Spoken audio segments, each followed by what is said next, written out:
أشهد أن محمد رسول الله.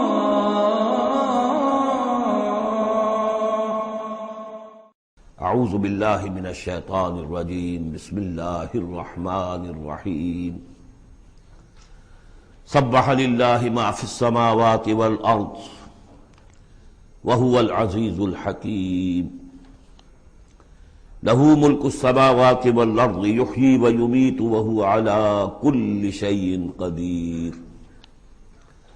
هو الاول والآخر والظاہر والباطن وهو بكل شیء علیم۔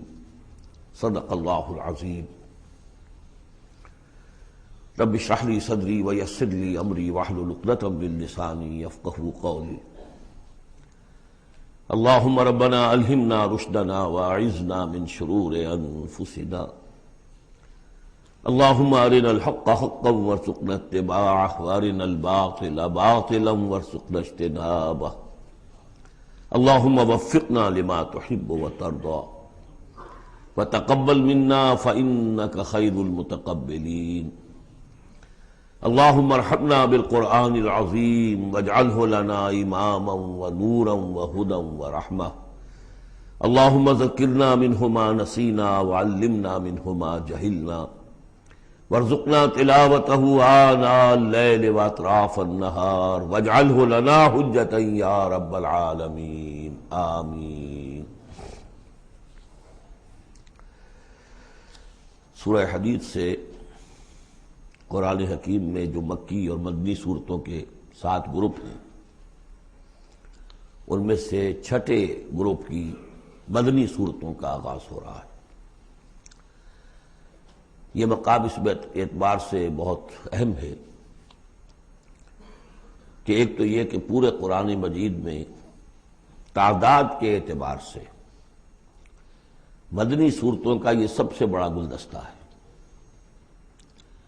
سورہ حدید سے شروع ہو کر جو 27ویں پارے کی آخری صورت ہے، پھر سورہ تحریم تک کہ جو 28ویں پارے کی آخری صورت ہے، یہ مسلسل صورتیں ہیں 10۔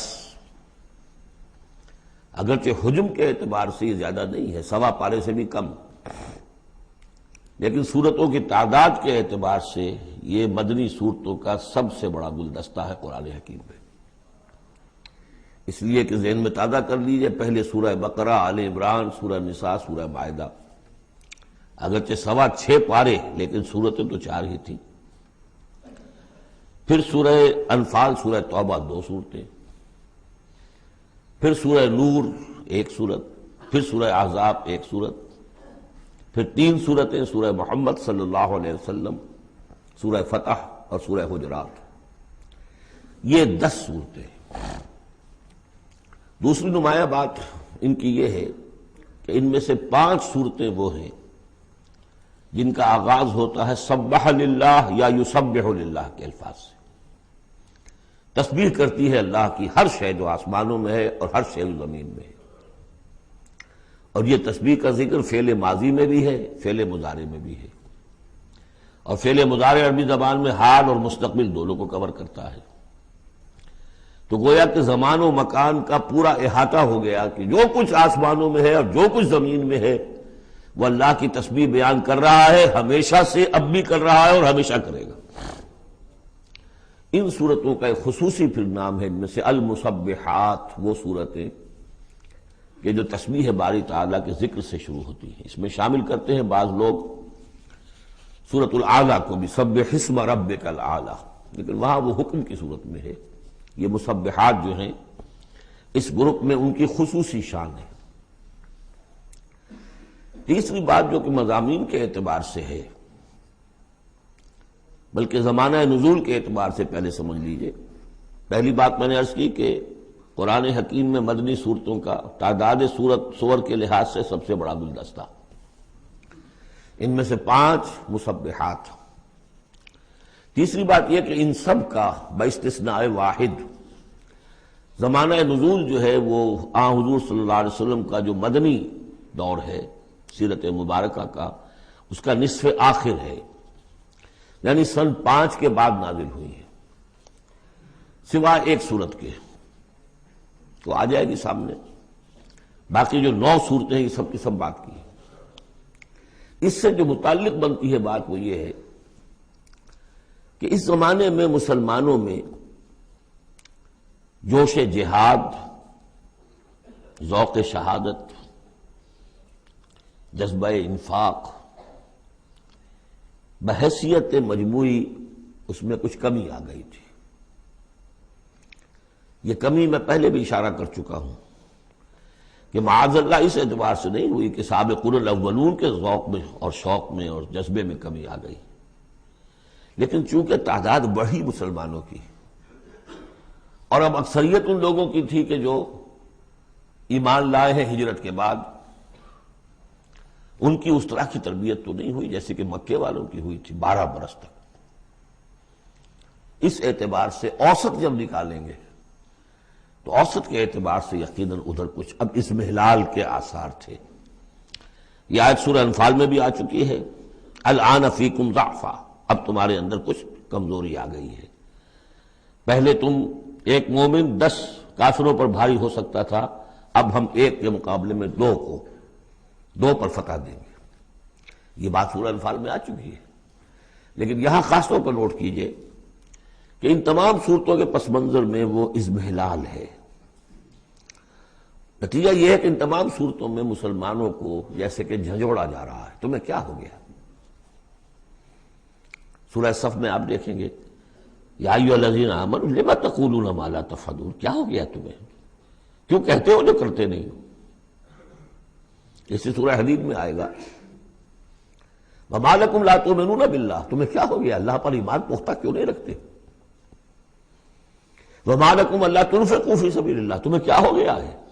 اللہ کے راہ میں خرچ کیوں نہیں کرتے؟ اسی طرح سورہ جمعہ میں وَإِذَا رَأَوْا تِجَارَةً أَوْ لَهْوًا انفضوا إِلَيْهَا وَتَرَكُوكَ قَائِمًا، تو گرفت کا پہلو ہے، پکڑ کا، اور جھنجوڑا جا رہا ہے۔ اس میں یقیناً روح سخن منافقین کی طرف بھی ہے، لیکن بحیثیت مجموع ان صورتوں میں جو اصل خطاب ہے وہ منافقین سے نہیں ہے۔ منافقین کے موضوع پر ایک مکمل صورت بھی ہے، اور سورہ حدید میں بھی اس مرض کا جو ہے اس کی پیتھولوجی پورے طور سے بیان کی گئی، یہ مرض پیدا کیسے ہوتا ہے۔ لیکن یہ ہے کہ عام طور پر جو روح سخن ہے وہ ضعفاء کی طرف ہے، کمزور مسلمان، منافق نہیں، یعنی جن کا ایمان اتنا قوی نہیں ہے کہ ہر چہ بعد آباد۔ اور یہ میں آپ سے عرض کر چکا ہوں، یہ فرق تو شروع سے بھی تھا۔ السابقون الاولون من المہاجرین والانصار والذین اتبعوہم باحسان رضی اللہ عنہم ورضوا عنہ، اس درجے کے لوگوں میں بھی سب کے سب ایک جیسے تو نہیں تھے، وہ درجات تو بلند ترین ہے، رضی اللہ عنہم ورضوا عنہ، تو فرق تو تھا۔ اور اگر حفظ مراتب نہ کنی زندگی، تو ان درجات کا جب تک کہ آپ لحاظ نہ رکھیں اور نہ سمجھیں تو بات سمجھ میں نہیں آئے گی۔ اس پہلو سے یہاں اصل خطاب جو ہے منافقین سے نہیں ہے، یعنی یہ سورہ نساء اور سورہ توبہ اس کا جو رنگ ہے اس میں اصل خطاب منافقین سے ہے، یہاں وہ بات نہیں ہے، ضعفاء، کمزور۔ اس اعتبار سے آج کے مسلمانوں کے لیے اہم ترین حصہ قرآن حکیم کا یہ 10 صورتیں ہیں۔ آج کا ایک مسلمان ان 10 صورتوں کو سمجھ لے جو گویا پورے قرآن کا خلاصہ اس کو مل جائے گا۔ ایک تو اس اعتبار سے بھی کہ جیسے میں نے عرض کیا نفاق کا مضمون آیا سورہ نساء میں، سورہ مائدہ میں، سورہ توبہ میں، اور بھی صورتوں میں آیا، سورہ قتال سے شروع ہو گیا۔ لیکن یہ کہ ایک چھوٹی سی صورت ہے 11 آیتوں کی اس مجموعے میں، سورۃ المنافقون، وہ خلاصہ ہے اس پوری بحث کا۔ ایمان کی بحث تو مکی صورتوں میں 2/3 قرآن مکی صورتوں پہ مشتمل ہے۔ اب اس میں التذکیر میں آلاء اللہ جو ہے وہ نکال دیجئے تو ساری بحث ایمان ہی کی تو ہے، توحید کی، آخرت کی، معاد کی، بعث بعد الموت کی، رسالت کی۔ اتنی لمبی چوڑی بحث کو سورہ تغابن 18 آیات پر مشتمل ایک صورت ہے۔ واقعہ یہ ہے کہ خلاصہ نکال دیا گیا، اتر کشید کر کے رکھ دیا گیا۔ تو ایک تو اس اعتبار سے بھی کہ اگر ان صورتوں کو سمجھ لیا جائے تو پورے قرآن کا خلاصہ سمجھ لیجئے کہ ان میں موجود ہے، سوا پارہ ہے، سوا پارے سے بھی کم ہے۔ اور دوسرے اس اعتبار سے کہ آج جو ہم مسلمان ہیں تو ہم تو در حقیقت نسلی مسلمان ہیں کہ ہم چونکہ بائی ایکسیڈنٹ آف برتھ، ایک حادثہ ہے یہ، ہمارے لیے اس میں کوئی فیصلہ تو نہیں تھا کہ ہم مسلمان ماں باپ کے گھر پیدا ہوں گے، اس بات نن آف اوور چوائس، اللہ نے ہمیں پیدا کر دیا مسلمان ماں باپ کے گھر، تو ہم نے اللہ، رسول، آخرت، نماز، روزہ یہ بچپن ہی سے سیکھ لیا، لیکن وہ ایمان، قلبی یقین والا ایمان، وہ تو شاذ ہی کسی کو نصیب ہوتا ہے۔ ڈھونڈ اب اس کو چراغ رخ زیبا لے کر، لہذا ہماری عظیم اکثریت اس وقت منافق بھی نہیں ہے، ہم دھوکہ دینے کے لیے تو نہیں ایمان لائے ہم، الحمدللہ منافق اس معنی میں نہیں ہے، تو ہماری عظیم اکثریت جو ہے وہ اس کیٹیگری میں فال کرتی ہے جو سورہ حجرات میں ہم پڑھ آئے ہیں، قالت الاعراب آمنا قل لم تؤمنوا ولكن قولوا اسلمنا ولما يدخل الايمان في قلوبكم، اور وہاں میں بتا چکا وہ منافقین کا تذکرہ نہیں ہے، اس لیے کہ آگے فرما دیا وَإِن تُطِيعُوا اللَّهَ وَرَسُولَهُ لَا يَلِتْكُم مِّنْ أَعْمَالِكُمْ شَيْئًا، حالانکہ بہت بڑے علماء بھی اس مغالطے میں مبتلا ہو گئے، منافقین کا تذکرہ وہ نہیں ہے، وہ مسلمان کے جو مسلمان ہیں بس ہیں مسلمان، چاہے اس وجہ سے ہے کہ پورا قبیلہ اسلام لا رہا تھا تو چلو بھائی اب چلو ہم بھی ایمان لے آئے، اور چاہے اس وجہ سے کہ ہم مسلمان ماں باپ کے گھر پیدا ہو گئے، کوئی ڈفرنس نہیں ہے، لیکن نیت میں بھی کوئی دھوکہ دینا نہیں ہے۔ اس وقت بھی کچھ لوگ تھے جو دھوکہ دینے کے لیے ایمان لائے تھے، وہ منافق تھے، لیکن وہ لوگ کہ جن کے دل میں نہ تو مثبت طور پر خلوص والا ایمان تھا اور نہ ہی کوئی منفی طور پر کوئی نفاق تھا، وہ تھے بین بین، ہماری اکثریت انہیں پر مشتمل ہے۔ لہذا ہمارے اعتبار سے یہ قرآن حکیم کا جامع ترین اہم ترین حصہ ہے، اور یہی وجہ ہے کہ جس میں نے مطالعہ قرآن حکیم کے منتخب نصاب کا بار بار حوالہ دیا ہے، اس گروپ میں سے اس کی کئی صورتیں پوری شامل ہیں، اس کا جو چھٹا حصہ ہے وہ صرف سورہ حدید پر مشتمل ہے جو ابھی ہم شروع کریں گے، باقی سورہ جمعہ، سورہ صف، سورہ منافقون، سورہ تغابن، پھر سورہ تحریم کا، یہ ساری چیزیں یہ ہماری یعنی تقریباً 5 غالباً صورتیں ان 10 میں سے ہمارے اس منتخب نصاب میں شامل ہیں۔ ان مسبحات میں سے بھی سورہ حدید جو ہے اس کو کہیے کہ ام المسبحات، اہم ترین صورت، بلند ترین صورت، اور میں تحدیثاً للنعمہ عرض کر رہا ہوں کہ بارہا میں نے یہ کہا ہے کہ اللہ کا بہت بڑا فضل و کرم مجھ پر ہوا ہے کہ میں یہ بھی کہہ سکتا ہوں کہ اللہ نے یہ صورت مجھے عطا فرمائی ہے، اس پر میرا غور و فکر، سوچ بچار 50s سے شروع ہو چکا تھا، آج سے 40 سال سے بھی پہلے، اور اللہ تعالیٰ نے مجھے انشراح دیا اس صورت کے بارے میں، اور اس کے حوالے سے اب اس کے دروس میرے 15 گھنٹے پر بھی ہیں، اس کے بھی کیسٹس ہیں، ان کے بھی ویڈیوز ہیں، ظاہر بات ہے کہ اب مجھے اس وقت 1 گھنٹے میں اس کو مکمل کرنا ہے، اس میں جو مباحث ہیں عظیم، ان میں سے تو ایک چاہتا ہے کہ عظیم لیکچر اس پر ہو، بہرحال آج جتنا کچھ بھی ہو سکے گا ہوگا، باقی اس سے اگر آپ میں شوق پیدا ہو جائے تو ایک تو یہ کہ 6 گھنٹے کے شاید ہیں یا 5 گھنٹے کے کیسٹ بھی ہیں اس کے، اور یہ کہ 15 گھنٹے کے کیسٹ بھی ہیں اور ویڈیوز بھی ہیں غالباً اس کے، بہرحال چلیے بس اس کی تمہید کافی ہے، اس سے زیادہ وقت ہم صرف نہیں کر سکتے۔ سبح للہ ما فی السماوات والارض، تسبیح کرتی ہے اللہ کی ہر وہ شے جو آسمان میں ہے اور زمین میں ہے، وہو العزیز الحکیم، اور وہ زبردست ہے کمال حکمت والا۔ آگے چل کر دیکھیے گا کہ اس میں پھر اضافہ ہوگا، سبح للہ ما فی السماوات وما فی الارض، اور ایمفیسس، پھر آئے گا یسبح للہ ما فی السماوات والارض، پھر آئے گا یسبح للہ ما فی السماوات وما فی الارض۔ تو یہ مضمون جو ہے ان صورتوں کا بہت اہم ہے۔ یہ تسبیح سے مراد کیا ہے؟ ایک تسبیح تو وہ ہے کہ جو ہماری سمجھ میں آتی ہے، میں نے پہلے بھی عرض کیا تھا کہ تصویر کوئی ہو تو وہ مصور کے کمال فن یا اناڑی پن کا گویا کہ اپنے زبان سے اظہار کر رہی ہے۔ آپ دیکھتے کہتے ہیں کسی اناڑی کی بنائی ہوئی تصویر ہے، یہ آپ کہنے صاحب کسی بڑے ماہر فن مصور نے بنایا. گویا کہ تصویر اپنے مصور کے کمال فن یا اس کی عدم مہارت پر دلالت کر رہی ہے.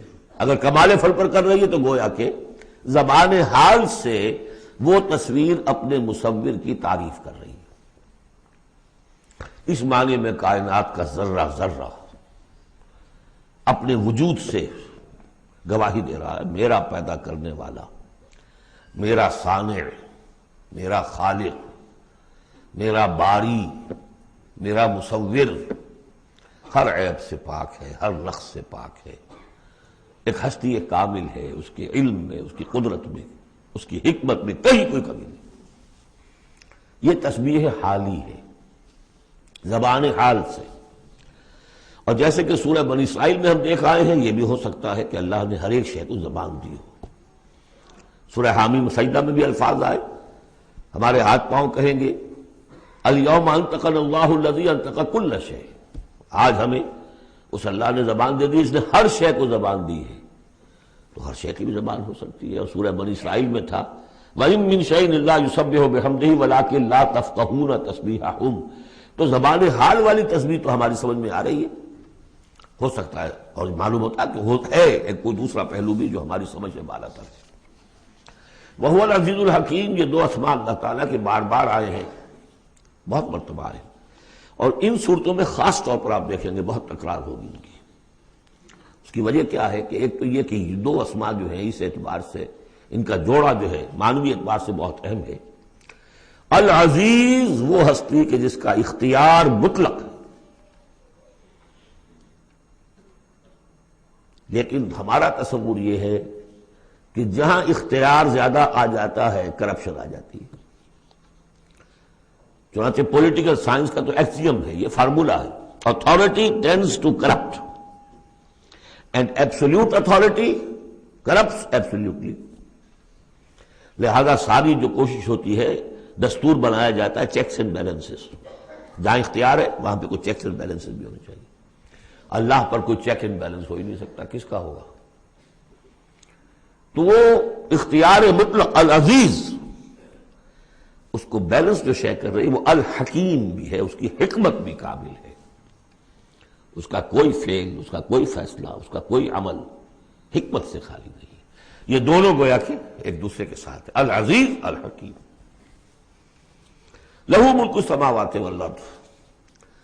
کیونکہ اس سورہ مبارکہ میں خاص طور پر دین ایک دین کی حیثیت سے کہ جس میں ایک نظام، پورا نظام زندگی آئے اور حکومت بھی اس کے اندر شامل ہو، اللہ کی حکومت، لہذا یہ شانیں جو ہے خاص طور پر نمایاں کی جائیں گی. لہو ملک السماوات والارض، اس کے لیے ہے آسمانوں اور زمین کی بادشاہی. یحیی و یمیت، وہی زندہ رکھتا ہے وہی مارتا ہے. وَهُوَ عَلَىٰ كُلِّ شَيْءٍ قَدِيرٌ، وہ ہر چیز پر قادر ہے.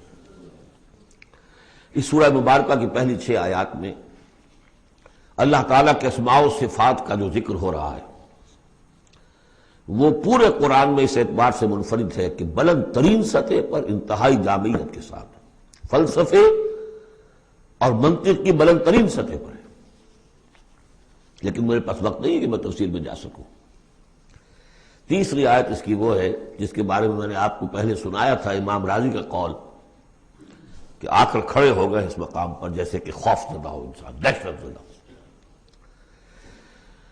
هو الاول والآخر والظاہر والباطن وهو بكل شيء علیم.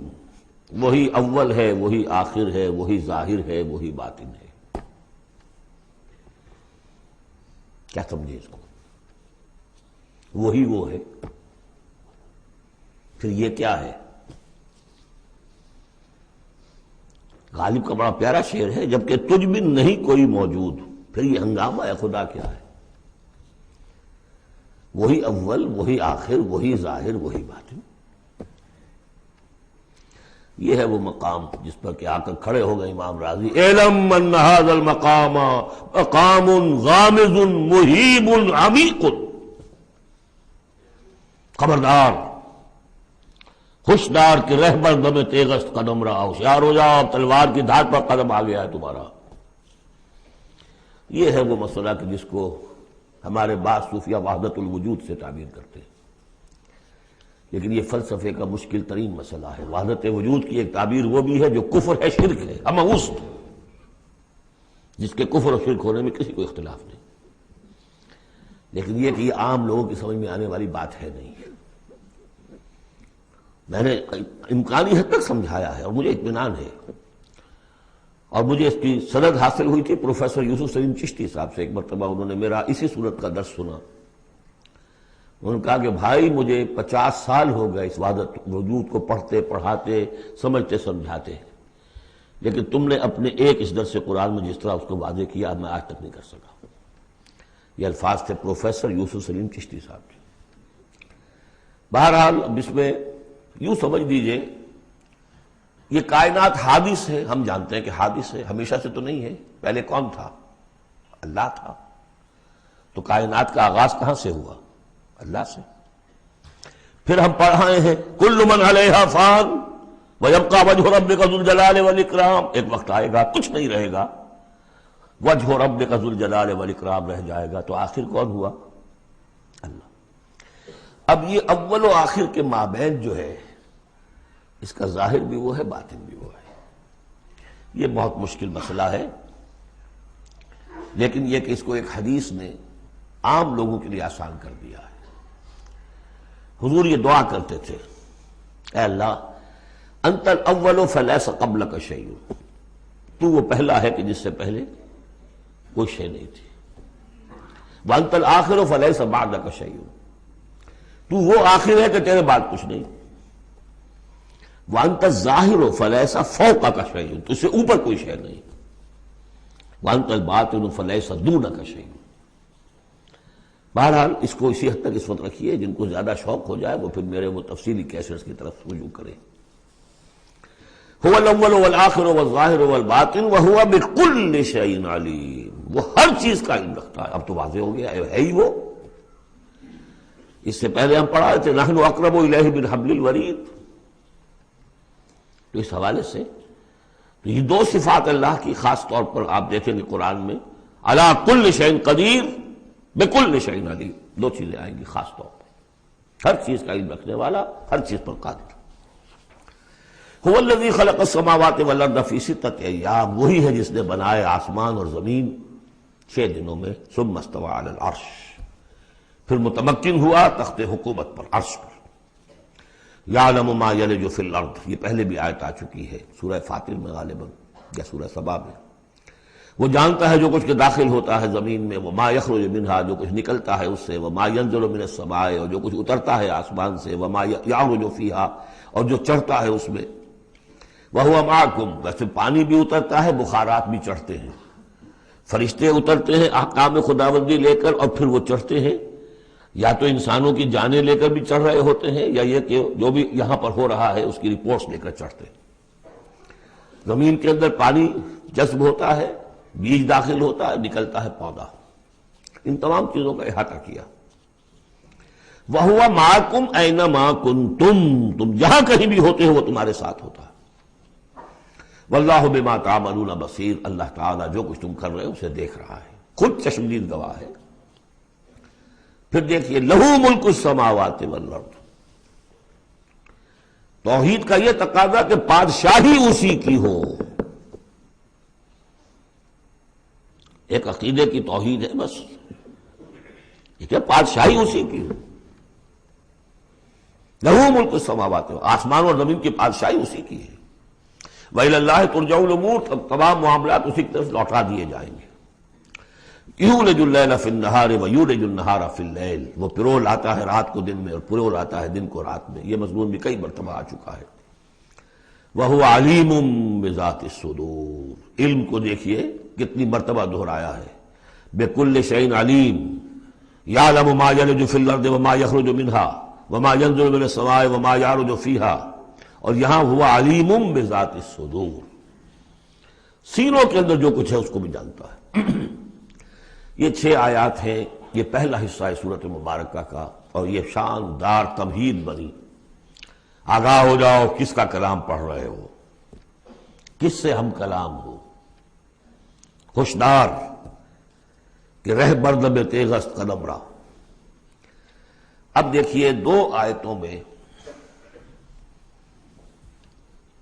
اللہ تعالی کے، بلکہ ایک آیت میں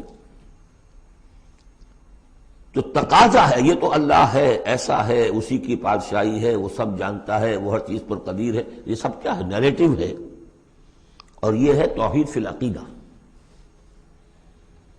اس کا تقاضا کیا ہے؟ آمنوا باللہ ورسولہ وانفقوا مما جعلکم مستخلفین فیہ فالذین آمنوا منکم وانفقوا لہم اجر کبیر۔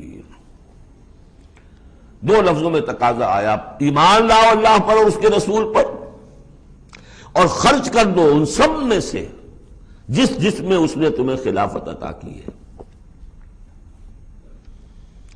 سب سے پہلی خلافت تمہیں عطا کی اس جسم میں، اسے اللہ کے لیے لگاؤ۔ ذہانت، فطانت، طلاقت لسانی، جو دیا ہے، پیسہ دیا ہے، مال دیا، اولاد دی ہے، سب کو اللہ کی راہ میں لگاؤ۔ یہ نفق کا لفظ پیسے کے خرچ کے لیے بھی آتا ہے، جان کے خرچ کے لیے بھی آتا ہے۔ نفقت الدراہم، پیسے ختم ہو گئے۔ نفق الفرس، گھوڑا مر گیا، تو نفق کا لفظ دونوں کے لیے آتا ہے۔ تو انفقوا مما جعلکم مستخلفین فی، جس چیز میں تمہیں استخلاف عطا کیا ہے لگاؤ، خرچ کرو، صرف کر دو۔ یہ دو تقاضے ہیں۔ اصل میں یوں سمجھیے کہ جو سورہ حجرات میں دو تقاضے آئے تھے، آمنوا باللہ ورسولہ، سورہ حجرات میں آئے تھے انما المؤمنون الذین آمنوا باللہ ورسولہ ثم لم یرتابوا وجاہدوا باموالہم وانفسہم فی سبیل اللہ۔ حقیقی مومن تو صرف وہ ہے جو ایمان لائے اللہ پر، اس کے رسول پر، پھر شک میں بالکل نہیں پڑے، اور انہوں نے جہاد کیا اللہ کی راہ میں اور کھپا دیے جان بھی اور مال بھی، وہی سچے ہیں۔ یہاں پر دو ہیں، ان میں دونوں میں ایک سے تو مشترک ہو گئی، آمنوا باللہ ورسولہ، ایمان لاؤ اللہ پر، اس کے رسول پر، جیسے کہ ایمان کا حق ہے۔ وانفقوا، اور خرچ کر دو۔ انفاق مال، انفاق نفس، بذل نفس، دونوں چیزیں آ جائیں گی۔ مما جعلکم مستخلفین فیہ، اب اگر یہ دو کام کر دو تو تمہارے وارے نیارے ہیں، تم کامیاب ہو۔ فالذین آمنوا منکم وانفقوا لہم اجر کبیر، تو جو تم میں سے یہ دو تقاضے پورے کر دیں، ایمان لائیں جیسے کہ ایمان کا حق ہے، یقین والا ایمان، اور انفاق کر دیں، خرچ کر دیں، لگا دیں، کھپا دیں، اپنے آپ کو بھی اور اپنی تمام جو بھی کچھ اپنی ملکیت ہے، جو ساز و سامان ہے، لہم اجر کبیر۔ اب دیکھیے نظم، دیکھیے اب دو آیتوں میں وہ ڈانٹ کا، ڈپٹ کا، زجر کا معاملہ ہو رہا ہے۔ وَمَا لَكُمْ لَا تُؤْمِنُونَ بِاللَّهِ، تمہیں کیا ہو گیا ہے، کیوں نہیں ایمان رکھتے اللہ پر؟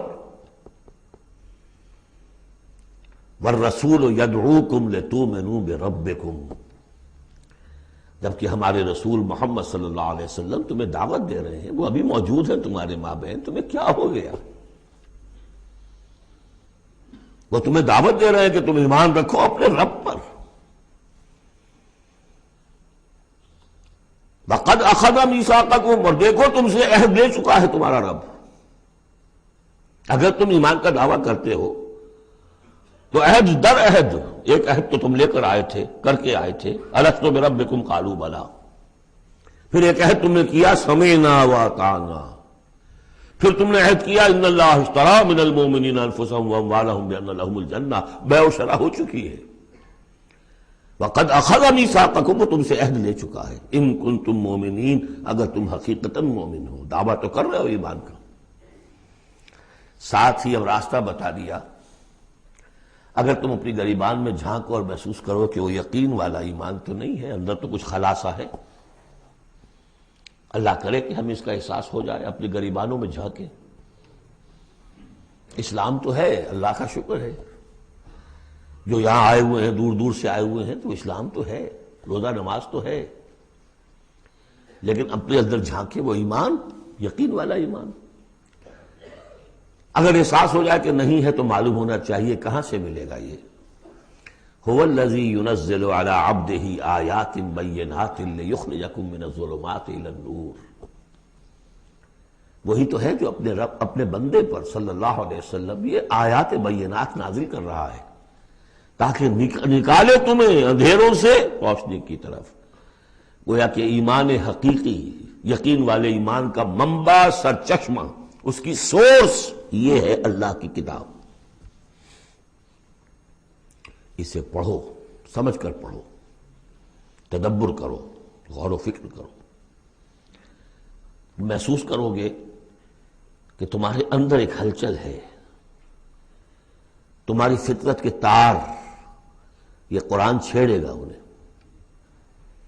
نغمے بیتاب ہے تاروں سے نکلنے کے لیے، ایک ذرا چھیڑ تو دے زخمہ مضراب حیات، اور اس سے خود تمہارے اندر سے ابھر کر ایمان اندر سے ابھرے گا۔ تمہارے اندر ہے، سویا ہوا ہے، تمہاری روح میں ہے، ڈورمنٹ ہے، صرف ایکٹیویٹ کرنے کی بات ہے، اور یہ آیات قرآنیہ انہیں ایکٹیویٹ کرتی ہیں۔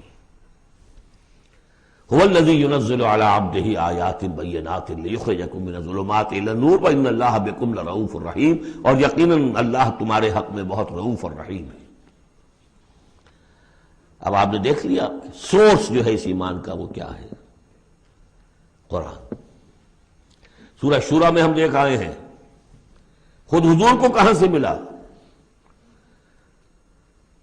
وَكَذَلِكَ أَوْحَيْنَا إِلَيْكَ رُوحًا مِّنْ أَمْرِنَا مَا كُنْتَ تَدْرِي مَا الْكِتَابُ وَلَا الْإِيمَانُ وَلَكِنْ جَعَلْنَاهُ نُورًا نَهْدِي بِهِ مَن نَّشَاءُ مِنْ عِبَادِنَا۔ اے نبی، آپ کو تو معلوم نہیں تھا کتاب کسے کہتے ہیں، شریعت کسے کہتے ہیں، نہ آپ تورات سے واقف، نہ آپ انجیل سے واقف، آپ تو مکے کے امیین میں سے تھے۔ ایمان کسے کہتے ہیں؟ وَلَكِنْ جَعَلْنَاهُ، اس قرآن کو ہم نے نور بنا کر آپ پر اتارا ہے۔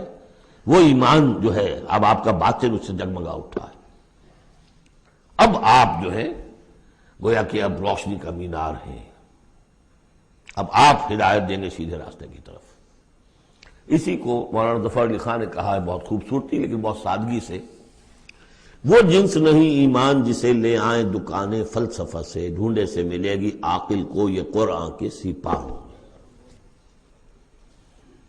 اچھا، ایک بات تو ہو گئی کہ تم ایمان کیوں نہیں، تمہارا پختہ کیوں نہیں ہے، یہ دلمل یقین ایمان کیوں لیے پھر رہے ہو، یہ شکوک و شبہات کے کانٹے جس میں چبھے ہوئے ہیں اس ایمان کے ساتھ گزارا کیوں کر رہے ہو؟ اگر اس میں کمی ہے تو پہلے اس کمی کو پورا کرو، چھوڑ دو دھندے، کچھ دن نکال لو، ایک سال نکال لو اپنی زندگی میں سے کہ کم سے کم اتنی عربی سیکھ لیں کہ یہ قرآن ہمارے دلوں کے تاروں کو چھیڑ سکے۔ وہ اسی وقت ہوگا تیرے ضمیر پہ جب تک نہ ہو نزول کتاب، گرہ کشا ہے درازی نہ صاحب کشاف۔ انسپیریشن قرآن سے ترجمے سے نہیں مل سکتی، ناممکن ہے۔ مفہوم سمجھ لیں گے، دماغ میں کچھ چیزیں آ جائیں گی، لیکن وہ جو قلب کو متحرک کرنا ہے، اس کو انسپائر کرنا ہے، وہ اسی وقت ہوگا۔ اب دوسری ڈانٹ، وَمَا لَكُمْ أَلَّا تُنْفِقُوا فِي سَبِيلِ اللَّهِ، تمہیں کیا ہو گیا، خرچ کیوں نہیں کرتے اللہ کی راہ میں؟ وَلِلَّهِ مِيرَاثُ السَّمَاوَاتِ وَالْأَرْضِ، آسمان اور زمین کی ساری وراثت تو بالآخر اللہ ہی کے لیے رہ جائے گی، تمہارے پاس رہ جائیں گے یہ محل، یہ کوٹھیاں، یہ فیکٹریاں، تم آج ہو کل نہیں ہوگے، جو اگلے ہوں گے وہ بھی پھر نہیں ہوں گے، کائنات تو اسی کی ہے، وارث وہی ہے، الوارث وہی تو ہے، اور تم سینت سینت کے رکھ رہے ہو۔ وَمَا لَكُمْ أَلَّا تُنْفِقُوا فِي سَبِيلِ اللَّهِ، اور انفاق میں نوٹ کر لیجیے، میں بتا چکا ہوں کہ انفاق کے اندر انفاق مال بھی ہے، انفاق نفس بھی ہے، بذل نفس، جان کھپانا، وہ واضح ہو جائے گا۔ وَلِلَّهِ مِيرَاثُ السَّمَاوَاتِ وَالْأَرْضِ لَا يَسْتَوِي مِنْكُمْ مَنْ أَنْفَقَ مِنْ قَبْلِ الْفَتْحِ وَقَاتَلَ، برابر نہیں ہے تم میں سے وہ جنہوں نے انفاق کیا اور قتال کیا فتح سے پہلے، قتال آ گیا، جان کھپانے کے لیے میدان میں آئے۔ انفاق جو کہا تھا آیت نمبر 7 میں، وہ صرف مال کا نہیں، جان کا بھی ہے، اور انفاق کے جان جو ہے اس کا سب سے بڑا موقع کیا ہے؟ جنگ، جہاں آپ نقد جان ہتھیلی پر رکھ کر حاضر ہوتے، وہ تو اگر جان بچ جائے تو گویا کہ بونس ہے، ورنہ جو جاتا ہے جنگ میں وہ پورا رسک لے کر جاتا ہے۔ اب یہاں بات یہ بتائی گئی کہ جو فتح سے پہلے ایمان لائے تھے جبکہ اسلام کمزور تھا اور انہوں نے قتال کیا اس وقت جبکہ مسلمانوں کی طاقت بہت کم تھی، ان کا درجہ اولئک اعظم درجۃ من الذین آمنوا من الذین انفقوا من بعد وقاتلوا، ان کا بہت اونچا درجہ ہے، بہت عظیم درجہ ہے ان لوگوں کے مقابلے میں کہ جنہوں نے انفاق کیا اور قتال کیا فتح کے بعد۔ وَكُلًّا وَعَدَ اللَّهُ الْحُسْنَىٰ، اب فتح کے بعد سے صاف ظاہر ہو رہا ہے کہ یہ صورت کم سے کم سن 6 کے بعد نازل ہوئی ہے، اس لیے کہ فتح تو پہلی جو ہے وہ سن 6 میں صلح حدیبیہ کی شکل میں حاصل ہوئی ہے، اِنَّا فَتَحْنَا لَكَ فَتْحًا مُبِينًا، اور پھر جو ظاہری فتح تھی وہ تو فتح مکہ ہے، وہ سن 8 میں ہے۔ یہاں فرمایا جا رہا ہے جن لوگوں نے قتال کیا اور انفاق کیا فتح سے پہلے ان کا درجہ بہت بلند ہے ان سے جنہوں نے انفاق کیا اور قتال کیا بعد میں، اگرچہ کُلًّا وَعَدَ اللَّهُ الْحُسْنَىٰ، سب سے اللہ کا وعدہ ہے بہت اچھا، وَاللَّهُ بِمَا تَعْمَلُونَ خَبِيرٌ، اور جو کچھ تم کر رہے ہو اللہ اس سے باخبر ہے۔ اب آئی پکار، اس کو اب کھلے دل سے بیدار دل سے سنیے۔ میرا خالق آپ کا خالق، میرا مالک آپ کا مالک، اس کائنات کا مالک، من ذا الذی یقرض اللہ قرضا حسنا، کون ہے وہ جو اللہ کو قرض حسنا دے؟ ہے ہمت دینے کی؟ من ذا الذی یقرض اللہ قرضا حسنا فیضاعفہ لہ، اللہ اس کے لیے اسے دگنا بھی کرتا رہے گا، وَلَهُ أَجْرٌ عَظِيمٌ، اور ان کے لیے بہت بڑا اجر بھی ہوگا۔ لگاؤ اپنی مال اللہ کے راہ میں، لگاؤ اور کھپاؤ، اپنی جانیں اللہ کی راہ میں لگاؤ اور کھپاؤ، اور جان لیجئے کہ جان کا کھپنا اور مال کا کھپنا ایک یہ کہ شہادت یا موت سے پہلے تو برابر چیز ہے۔ آپ اپنی جان کی قوت، صلاحیت، ذہانت، فطانت یہ خرچ کرتے ہیں تو مال کماتے ہیں نا،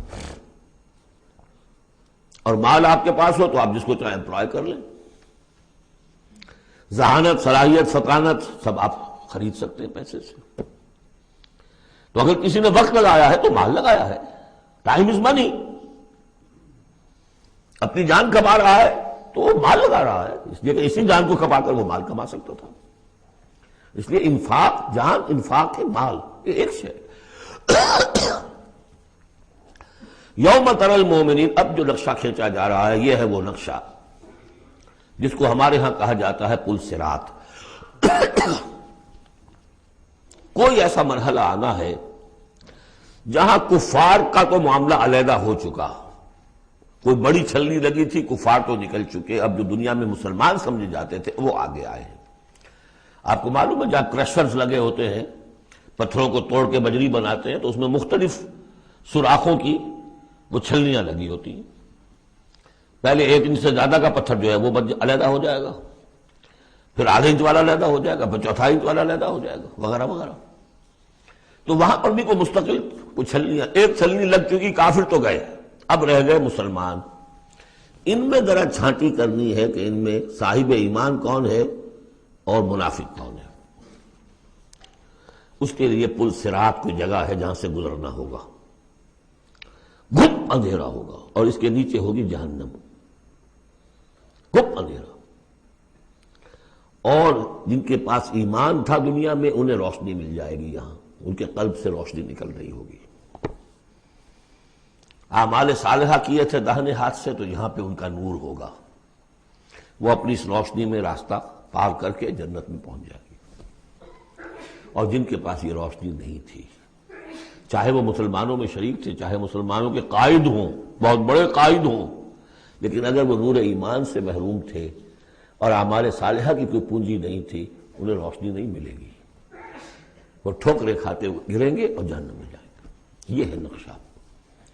یہ نقشہ یہاں پر تفصیل سے کھینچا گیا ہے، پھر دوبارہ آخری جو سورت ہے سورۃ تحریم، اس میں پھر اس کا تذکرہ آئے گا۔ یوم تری المؤمنین والمؤمنات یسعی نورہم بین ایدیہم وبایمانہم، جس دن کہ تم دیکھو گے مومن مردوں اور مومن عورتوں کو کہ ان کا نور دوڑتا ہوا ہوگا ان کے سامنے اور داہنی طرف، سامنے نور ایمان اور داہنی طرف نور اعمال صالحہ۔ بشراکم الیوم جنات تجری من تحتها الانہار خالدین فیہا، ان سے کہا جائے گا آج تمہارے لیے بشارت ہے ان جنتوں کی جن کے نیچے نہریں بہہ رہی ہیں اور تم رہو گے اس میں ہمیشہ ہمیشہ، ذالک هو الفوز العظیم، یقیناً یہی بہت بڑی کامیابی ہے۔ یوم یقول المنافقون والمنافقات، جس دن کے کہیں گے منافق مرد اور منافق عورتیں، للذین آمنوا، ان اہل ایمان سے، انظرونا، ذرا ٹھہرو، ہمارا انتظار کرو، نقتبس من نورکم، تمہاری روشنی سے ہم بھی فائدہ اٹھا لیں۔ ہمارے پاس تو کوئی نور ہے نہیں، دیکھیے انتہائی دھوپ اندھیرا ہو، کہیں جنگل میں سے گزرنا ہو اور پگڈنڈی ہو، اس پر آپ چل رہے ہو، جس کے پاس ٹارچ ہے وہ تو گویا کہ بادشاہ ہے اس وقت، اور وہ تیز تیز قدم اٹھا رہا ہے، پیچھے والا کہتا ہے کہ بھائی ٹھہرو بھیا، تمہارے پاس تو ٹارچ ہے، ہمیں بھی ساتھ لے کے چلو، وہی نقشہ ہے۔ انظرونا، ہمیں مہلت دو، انتظار کرو ہمارا، ذرا ٹھہرو، کہاں بڑھے چلے جا رہے ہو؟ اقتبس من نورکم، یہی وہ لفظ ہے اقتباس، قبس کہتے ہیں چنگاری کو، کسی چولہے میں سے چنگاری لا کر اپنے چولہے میں آگ جلا دینا، ہم تمہارے اس نور سے فائدہ اٹھا لیں۔ قیل ارجعوا وراءکم فالتمسوا نورا، کہا جائے گا لوٹ جاؤ پیچھے کی طرف اور تلاش کرو نور۔ یہ نور یہاں نہیں ملا، دنیا سے کما کر لایا گیا ہے۔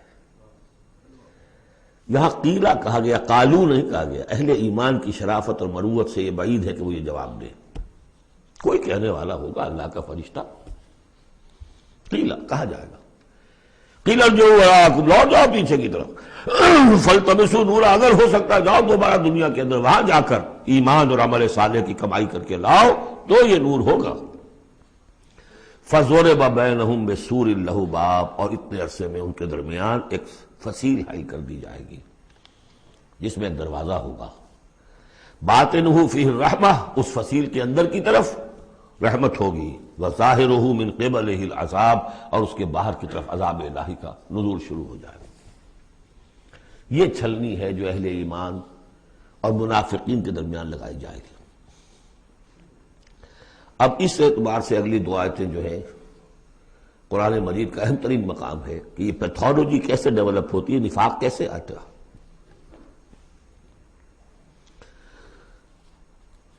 ینادونہم الم نکن معکم، وہ منافق کہیں گے اے مسلمانوں کیا ہم تمہارے ساتھ نہ تھے؟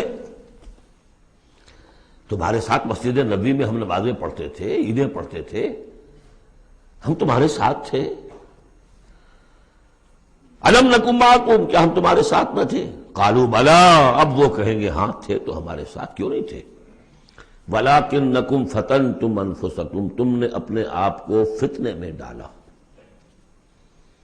فتنہ کیا ہے؟ انما اموالکم واولادکم فتنہ، مال اور اولاد سے ضرورت سے زیادہ محبت، اگر اللہ اور اس کے رسول اور اس کی راہ میں جہاد سے زیادہ محبت ہے اہل و عیال سے اور مال سے، تم نے اپنے آپ کو اپنے ہاتھوں فتنے میں ڈال دیا۔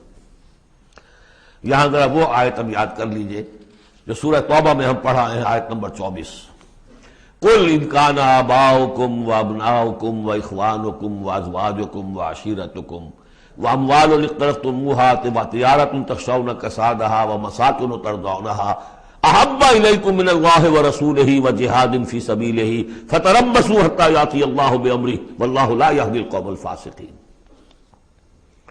اے نبی ان سے کہہ دیجئے کہ اگر تمہیں اپنے باپ اور بیٹے اور بھائی اور بیویاں اور رشتہ دار اور وہ مال جو بڑی محنت سے جمع کیے ہیں، وہ تجارت جس کے کساد کا تمہیں اندیشہ رہتا ہے، اور وہ حویلیاں اور محل جو تمہیں بڑے محبوب ہیں، اگر ان 8 چیزوں کی محبت زیادہ ہے تمہارے دل میں اللہ اور اس کے رسول اور اس کی راہ میں جہاد کی محبت سے، تو جاؤ دفع ہو جاؤ، انتظار کرو یہاں تک کہ اللہ اپنا فیصلہ سنا دے۔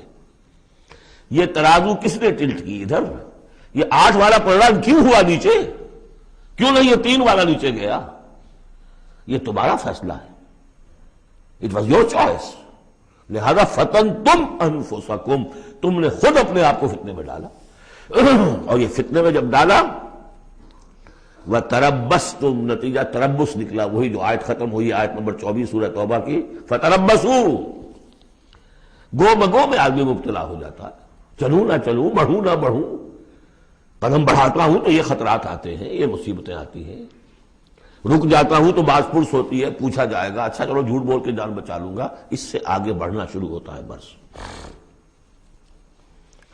وَلَٰكِنَّكُمْ فَتَنْتُمْ أَنفُسَكُمْ وَتَرَبَّصْتُمْ وَارْتَبْتُمْ، اور پھر ایک مرحلہ آتا ہے کہ وہ ایمان کی تھوڑی بہت پونجی جو تھی اس میں ریب اور شکوک و شبہات کے کانٹے چڑھنے شروع ہو جاتے ہیں۔ کیا پتہ ہوگی بھی کہ نہیں آخرت؟ یہ دنیا نقد ہے، اس کی لذت نقد، اس کی کلفت نقد، اس کا عیش نقد، اس کی تکلیف نقد۔ پتہ نہیں دنیا ہوگی بھی کہ نہیں، آخرت ہوگی کہ نہیں ہوگی، پھر شکوک و شبہات آئیں گے۔ آخری بات وغرتکم الامانی، پھر تمہیں دھوکہ دیا مزید تمہاری خواہشات نے۔ اللہ بڑا بخشنے والا ہے، اللہ پالنہار ہے، اللہ بخشنہار ہے، ہم کچھ بھی کریں آخر تیرے محبوب کی امت میں ہیں، we are the chosen people of the lord. غرتکم الامانی، کبھی خیال ہوتا بھی ہے تو یہ تھپکیاں دے دے کر یہ امانی جو ہے یہ سلا دیتی ہے۔ وغرکم باللہ الغرور حتی جاء امر اللہ، یہاں تک کہ اللہ کا فیصلہ آ گیا۔ وغرکم باللہ الغرور، اور تمہیں خوب دھوکہ دیا اللہ کے نام پر اس دھوکے باز نے، شیطان لعین نے۔ یہ سورہ لقمان میں آ چکا ہے۔ فلا یغرنکم الحیات الدنیا ولا یغرنکم باللہ الغرور۔ یہ ہے سٹیجز۔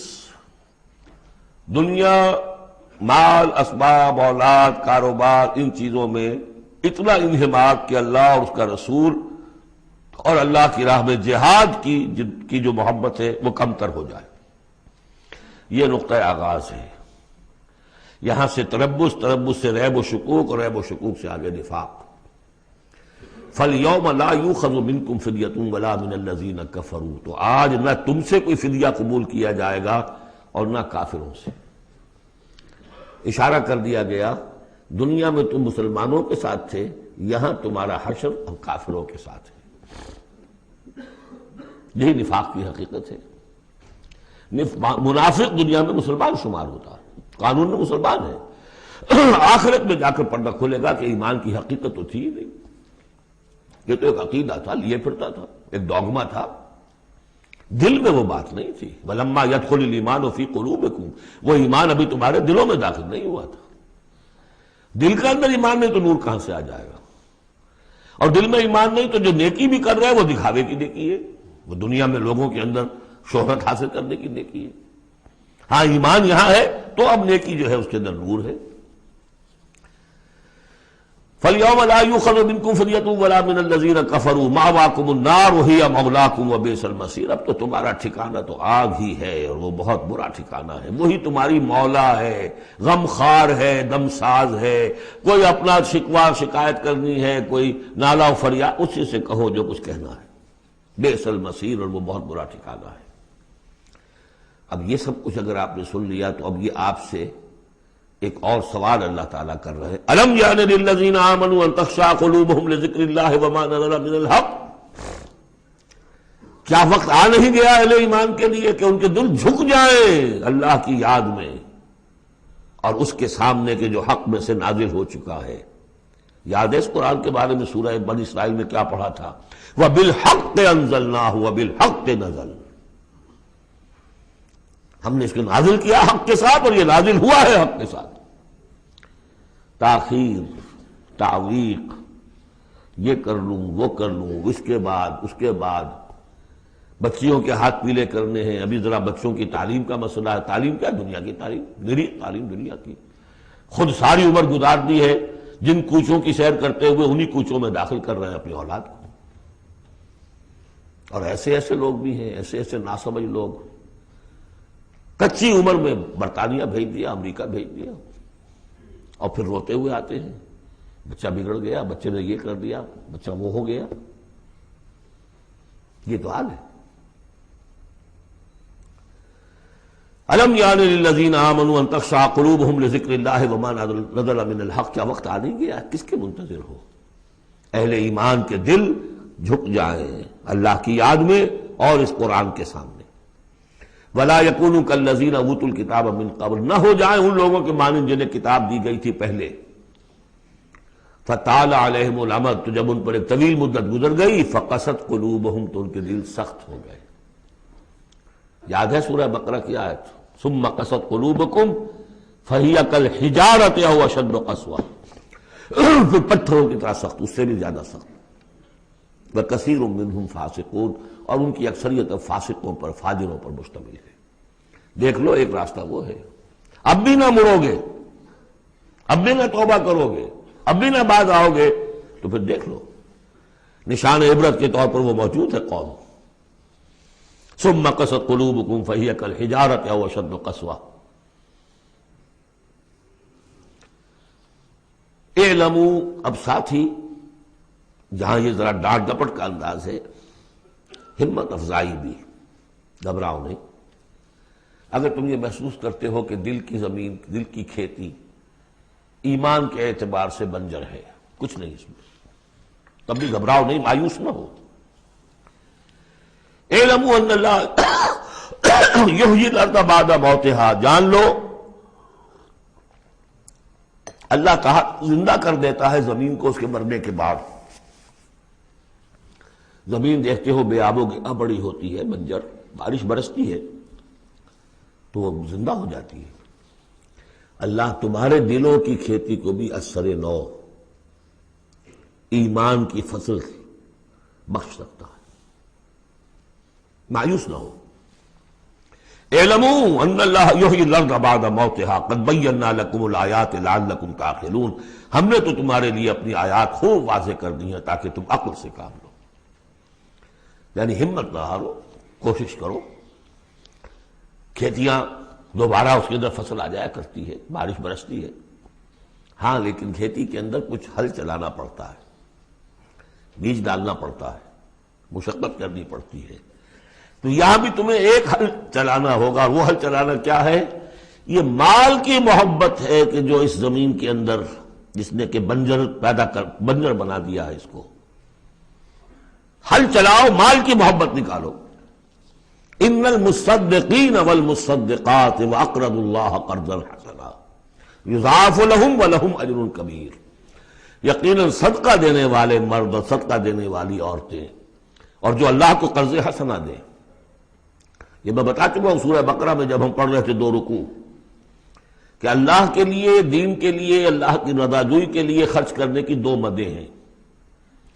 ایک انسانوں میں سے غرباء، مساکین، یتیموں، بیواؤں، بیماروں، مسافروں اور مقروضوں کے لیے خرچ کرنا، وہ صدقہ ہے۔ اس لیے زکوٰۃ کو بھی کہا صدقات، انما الصدقات للفقراء والمساکین۔ ایک اللہ کے دین کے لیے، اس کی دین کی نشر و اشاعت ہے، اس کے پیغام کو پھیلانا ہے، اس کی تعلیم ہے، پھر اس دین کو غالب کرنے کی جد و جہد ہے، اس کے لیے ساز و سامان چاہیے، اس کے لیے وسائل چاہیے۔ تو ایک ہے صدقہ، ایک ہے اللہ کے ذمہ قرض حسنہ۔ کیوں؟ اس لیے کہ اللہ کے دین کو غالب کرنا ہے، لہذا اس کی جد و جہد میں جو مال خرچ ہو رہا ہے اللہ اسے اپنے ذمہ قرض حسنہ کہتا ہے۔ یہ حل چلانا پڑے گا، مال کی محبت اس سے نکلے گی۔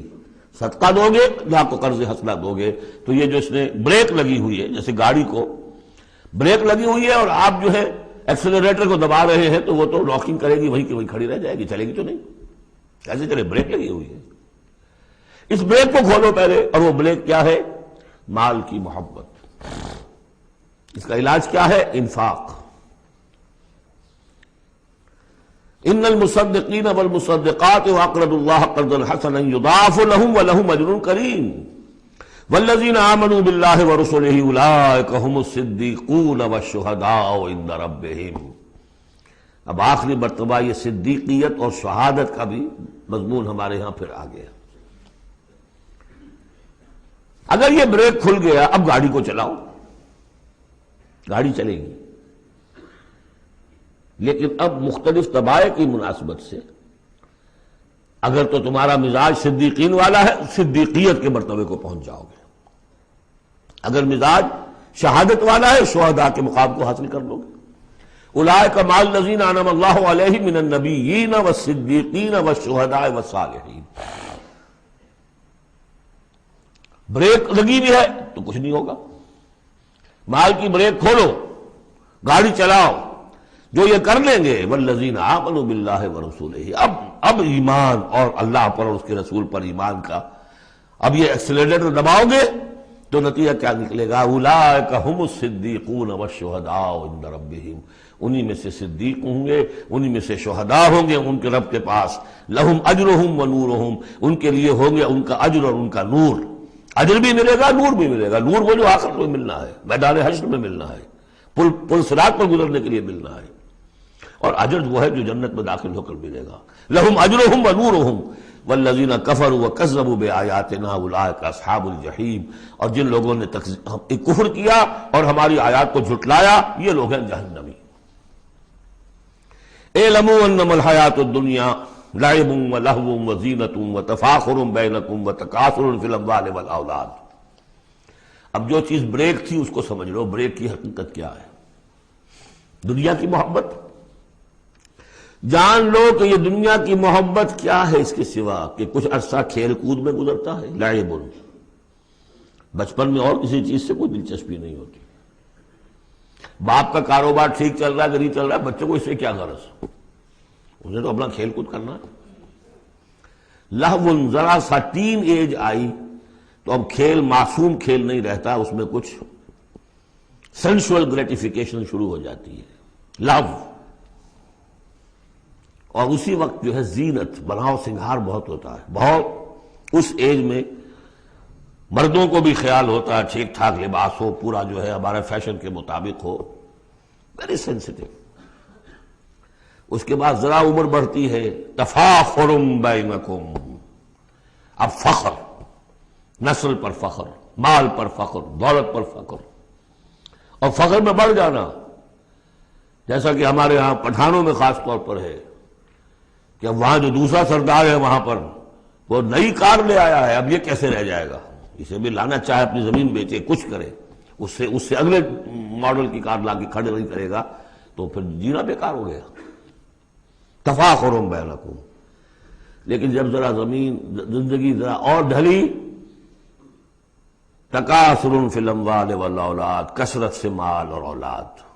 اس کے بعد یہ ہے، ایک سٹیج پر تو یہ ہوتا ہے کہ مونچھ نیچی نہ ہو چاہے سب کچھ چلا جائے، اور اگلی سٹیج پر یہ ہوتا ہے کہ مونچھ نیچی کیا، شیو بھی ہو جائے تو کوئی بات نہیں، مال آنا چاہیے۔ یہ عجیب آیت ہے، انسانی زندگی کے یہ نفسیاتی مراحل ہیں، بہت کم لوگوں نے سمجھا اس آیت کو۔ اس کا ہر دور میں کوئی ایک شے ہوتی ہے جو انسان کے اس ذہن پر اور نفسیاتی اعتبار سے اس کے نزدیک بڑی اہمیت کی حامل ہوتی ہے۔ بچپن میں کھیل کود، ذرا اس سے بڑا ٹین ایجرز، اس میں لہو وزینۃ، اس سے اوپر آئے تفاخر، اس سے اوپر آئے اب یہ ہے کہ بڑا ریئلسٹک ہو جاتا ہے آدمی، چھوڑو میاں ان باتوں کو، پیسے کی فکر کرو، رکھو اس کو سنبھالو۔ تکاثر فی الاموال والاولاد کا مسئلہ غیث، میں نے بارہا کہا یہ ایک لائف سائیکل ہے، ہیومن لائف سائیکل۔ وہی لائف سائیکل آپ کو ملتی ہے باٹنی میں، نباتات میں، کا مسئلہ غیث، جیسے کہ بارش برستی ہے، اعجب الکفار نباتہ، تو جو کسان ہوتے ہیں اس سے جو روئیدگی کھیتی اپجتی ہے اس کو بڑی اچھی لگتی ہے، ثم یہیج، پھر وہ کھیتی اپنی پوری قوت پر آتی ہے، فتراہ مصفرا، پھر دیکھتے ہو وہ زرد ہو جاتی ہے، ثم یکون حطاما، پھر کھیتی کٹ جاتی ہے اور چورا چورا کہیں جو ہے وہ توڑی کے ٹکڑے پڑے رہ جاتے ہیں۔ اسی طرح بچہ پیدا ہوتا ہے، بڑی خوشیاں ہیں، جشن بن رہا ہے، پھر وہ بچہ جوان ہوا ہے، ثم یہیج، جو اپنی پوری قوت کو پہنچ گیا ہے، فتراہ مصفرا، پھر بالوں میں بھی سفیدی آ گئی، پھر چہرے پر جھریاں آ رہی ہیں، ثم یکون حطاما، پھر مرے اور گڑھے میں دفن ہوئے اور مٹی میں مل کر مٹی ہو گئے۔ لیکن ایک زندگی آخرت کی ہے جس کے لیے کوئی اس طرح کا اینڈ نہیں ہے۔ وَفِي الْآخِرَةِ عَذَابٌ شَدِيدٌ وَمَغْفِرَةٌ مِّنَ اللَّهِ وَرِضْوَانٌ، اور آخرت میں ہے بہت بڑی سزا اور مغفرت اللہ تعالیٰ کی طرف سے، اور یا رضوان ہے۔ وَإِنَّهَا لَجَنَّةٌ أَبَدًا أَوْ لَنَارٌ أَبَدًا وَمَا الْحَيَاةُ الدُّنْيَا إِلَّا مَتَاعُ الْغُرُورِ، اور جان لو کہ دنیا کی یہ زندگی تو سوائے دھوکے کے ساز و سامان کی اور کچھ نہیں ہے۔ یہ تمہیں اپنے اندر گم کیے رکھتی ہے، بھلائے رکھتی ہے، نہ اللہ یاد نہ آخرت یاد، اسی میں مگن، اسی میں گم۔ کافر کی یہ پہچان کہ آفاق میں گم ہے، اور مومن کی یہ پہچان کہ گم اس میں ہے آفاق۔ سابقوا الى مغفرۃ من ربکم وجنۃ عرضها كعرض السماء والارض اعدت للذین آمنوا باللہ ورسلہ ذلك فضل اللہ یؤتیہ من یشاء واللہ ذو الفضل العظیم۔ صدق اللہ العظیم۔ جن مسلمانوں کے دلوں پر کچھ زنگ آ گیا تھا، یا جن کے جوش جہاد میں، ذوق شہادت میں، جذبہ انفاق میں کمی آ گئی تھی، ان کی کچھ تنبیہ، زجر، کچھ مشفقانہ اور محبت بھری ڈانٹ ڈپٹ کے بعد انہیں ادھر متوجہ کیا گیا کہ شیطان لعین تمہیں تاخیر اور تعویق کے چکر میں ڈالے گا۔ ابھی یہ اور کر لو، ابھی وہ اور کر لو، ابھی ان ذمہ داریوں سے عہدہ برا ہو لو، پھر اپنے آپ کو ہمہ وقت پر اللہ کے دین کے لیے لگا دینا۔ اور یہ شیطان کا سب سے بڑا دھوکہ ہے۔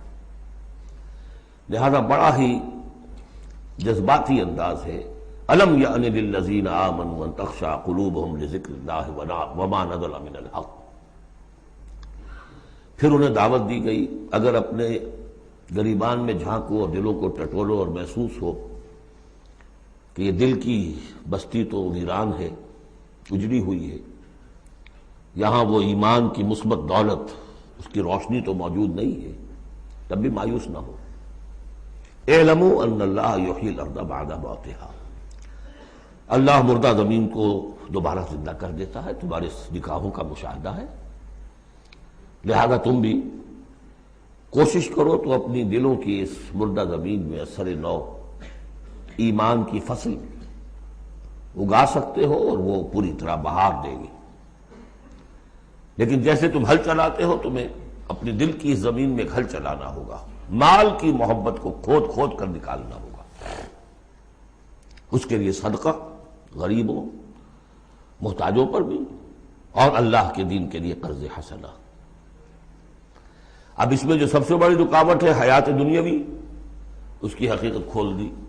اعلموا انما الحیات الدنیا لعب ولہو وزینۃ وتفاخر بینکم وتکاثر فی الاموال والاولاد۔ عام طور پر جب قرآن مجید میں یہ دنیا کی زندگی کو لہو و لعب کہا جاتا ہے تو لہو پہلے ہوتا ہے، لعب بعد میں۔ محاورہ ہے لہو و لعب۔ یہاں ترتیب بدلی ہوئی ہے، اس لیے کہ یہاں عمر کے ساتھ بڑھتے ہوئے مختلف سٹیجز کی بات ہے۔ ابتدائی زندگی میں کھیل ہی کھیل ہے، اس میں کوئی لذت، جنسی لذت یا کوئی اور لذت نہیں ہوتی، کھیل ہے، بس شغل ہے، مشغولیت ہے، مصروفیت ہے۔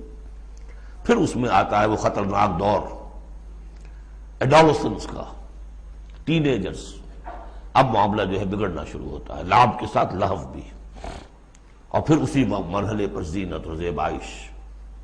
پھر انسان اپنی پوری جوانی کو پہنچتا ہے، یہ 30 برس کی عمر کے آس پاس انسان پھر تفاخر، دوسروں سے اپنے آپ کو اوپر کرنا، نمایاں کرنا۔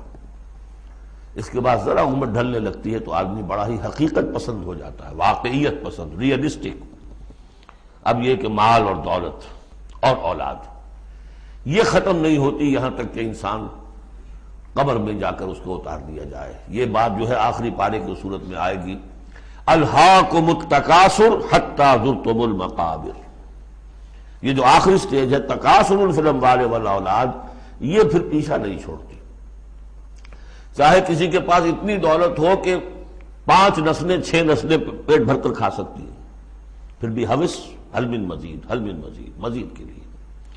چاہے پاؤں جو ہے ظاہری طور پر بھی نظر آ رہا ہے کہ قبر کے اندر لٹکا کے بیٹھا ہوا ہے بڈھا یہ، لیکن مال کی حوث، دولت کی حوث یہ کبھی ختم نہیں ہوتی۔ الہاکم التکاثر حتی زرتم المقابر۔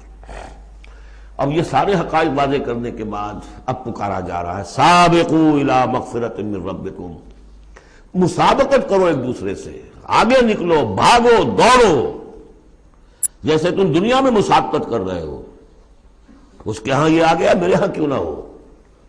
اس کے یہاں اتنا بڑا ٹی وی آ گیا، میرے ہاں کیوں نہ ہو؟ میرے بچے کیا کریں گے؟ جائیں گے وہاں دیکھیں گے، ان میں تو انفیورٹی کمپلیکس پیدا ہو جائے گا، فلاں ہو جائے گا، یہ ہو جائے گا۔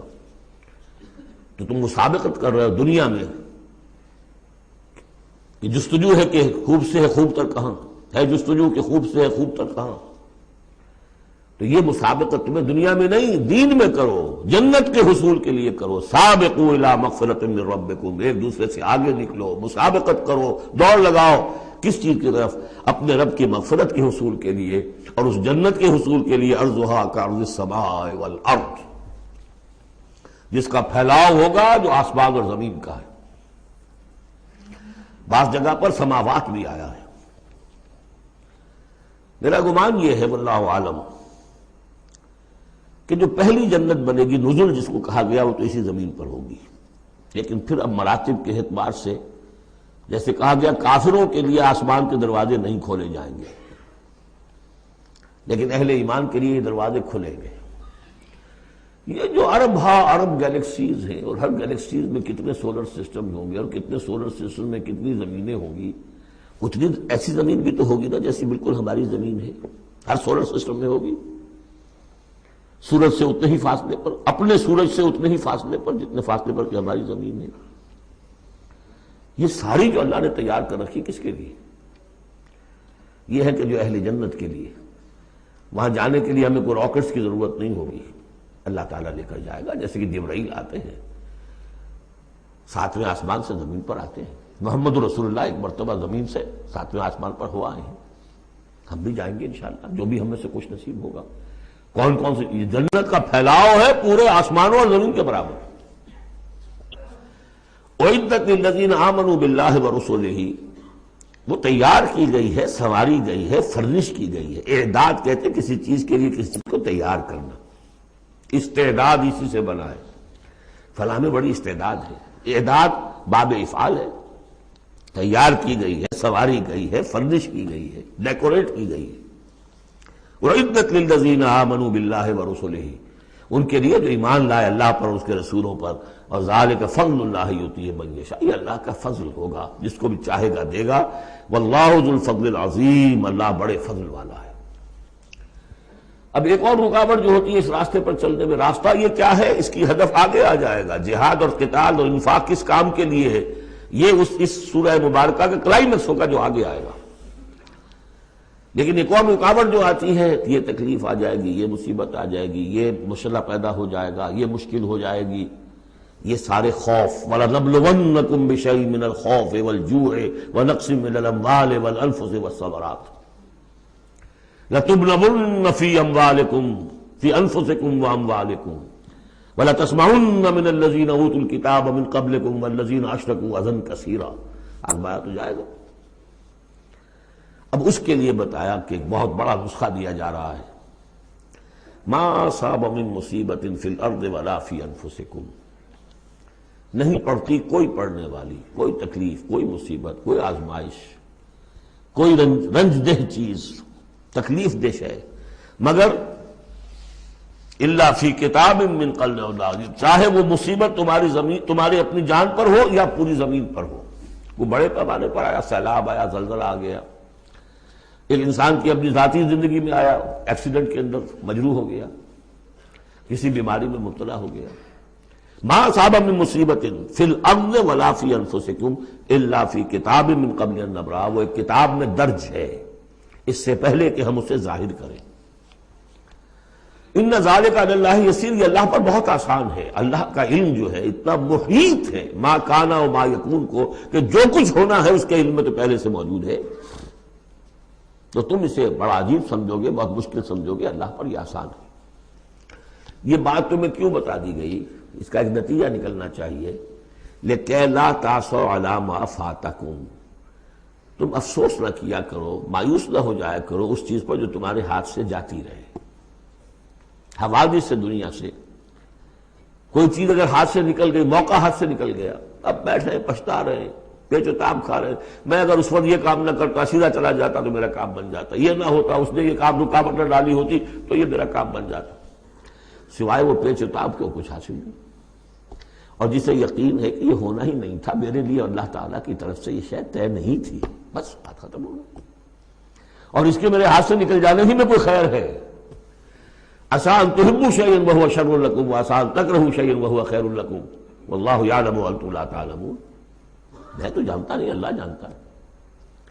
ما اصاب من مصیبت فی الارض ولا فی انفسکم الا فی کتاب من قبل ان نبرأها ان ذلک علی اللہ یسیر لکی لا تعصوا علی ما فاتکم ولا تفرحوا بما آتاکم. جو کچھ اللہ تمہیں دے دے اس پر اطراء مت کرو، اس لیے وہ بھی آزمائش ہے.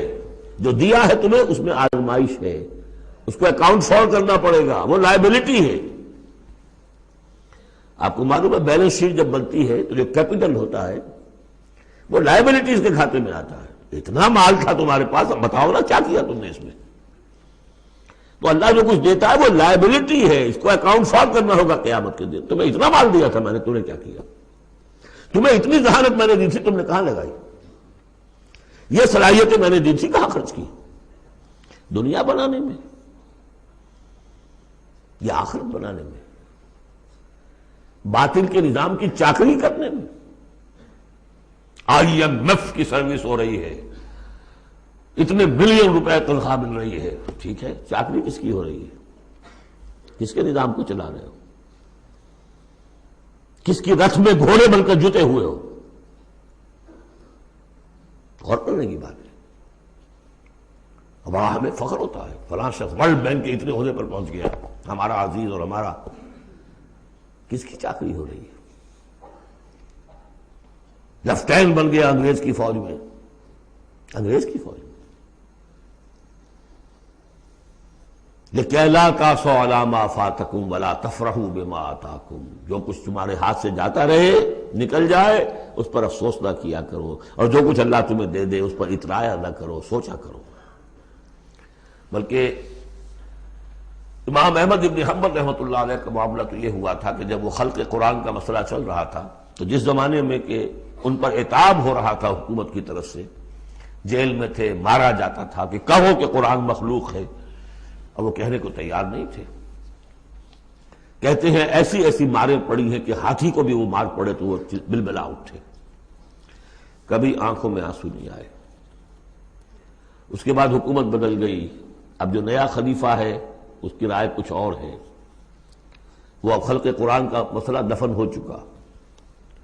اب جو خلیفہ ہے اس کا ایلچی آیا ہے اشرفیوں کی کچھ تھیلیاں لے کر کے، یہ بادشاہ نے، خلیفہ نے آپ کے لیے بھیجی ہے. اب رو پڑے امام احمد بن حنبل، اے اللہ میں اس آزمائش کے قابل نہیں ہوں. یہ آزمائش بڑی سخت ہے. خطاب دے دے کر انگریزوں نے جو غداریاں کروائیں، پھر خطاب ملتے تھے نا، آنریری مجسٹریٹ بنتے تھے، لیکن کرتے کیا تھے؟ وہ اس قوم کے اندر انگریز کی اس حکومت کو چلانے اور اس کے پاؤں مضبوط کرنے اور جمانے کی جدوجہد. لِكَيْ لَا تَعْصَوْا عَلَىٰ مَا فَاتَكُمْ وَلَا تَفْرَحُوا بِمَا آتَاكُمْ وَاللَّهُ لَا يُحِبُّ كُلَّ مُخْتَالٍ فَخُورٍ. اللہ کو بالکل پسند نہیں ہے اترانے والے اور فخر کرنے والے. الَّذِينَ يَبْخَلُونَ. اور ظاہر بات ہے کہ جو مال کے اوپر اترائے گا وہ مال کو سنبھال کر رکھے گا، اسی کی بنیاد پر تو ہے اس کی اکڑ. الذین یبخلون ویامرون الناس بالبخل. جو خود بھی بخل سے کام لیتے ہیں اور لوگوں کو بھی بخل کا مشورہ دیتے ہیں کہ میاں ذرا ہاتھ روک کے رکھو، کیا کر رہے ہو؟ تم نے دونوں ہاتھ کھلے چھوڑ دیے ہیں، پتہ نہیں ہے تمہارے ہاں 4 بیٹیاں بھی ہیں، ان کے ہاتھ نیلے کرنے ہیں کہ نہیں؟ کہاں تم اللہ کے لیے اور اللہ کے دین کے لیے سب کچھ خرچ کرنے کے در پہ ہو گئے؟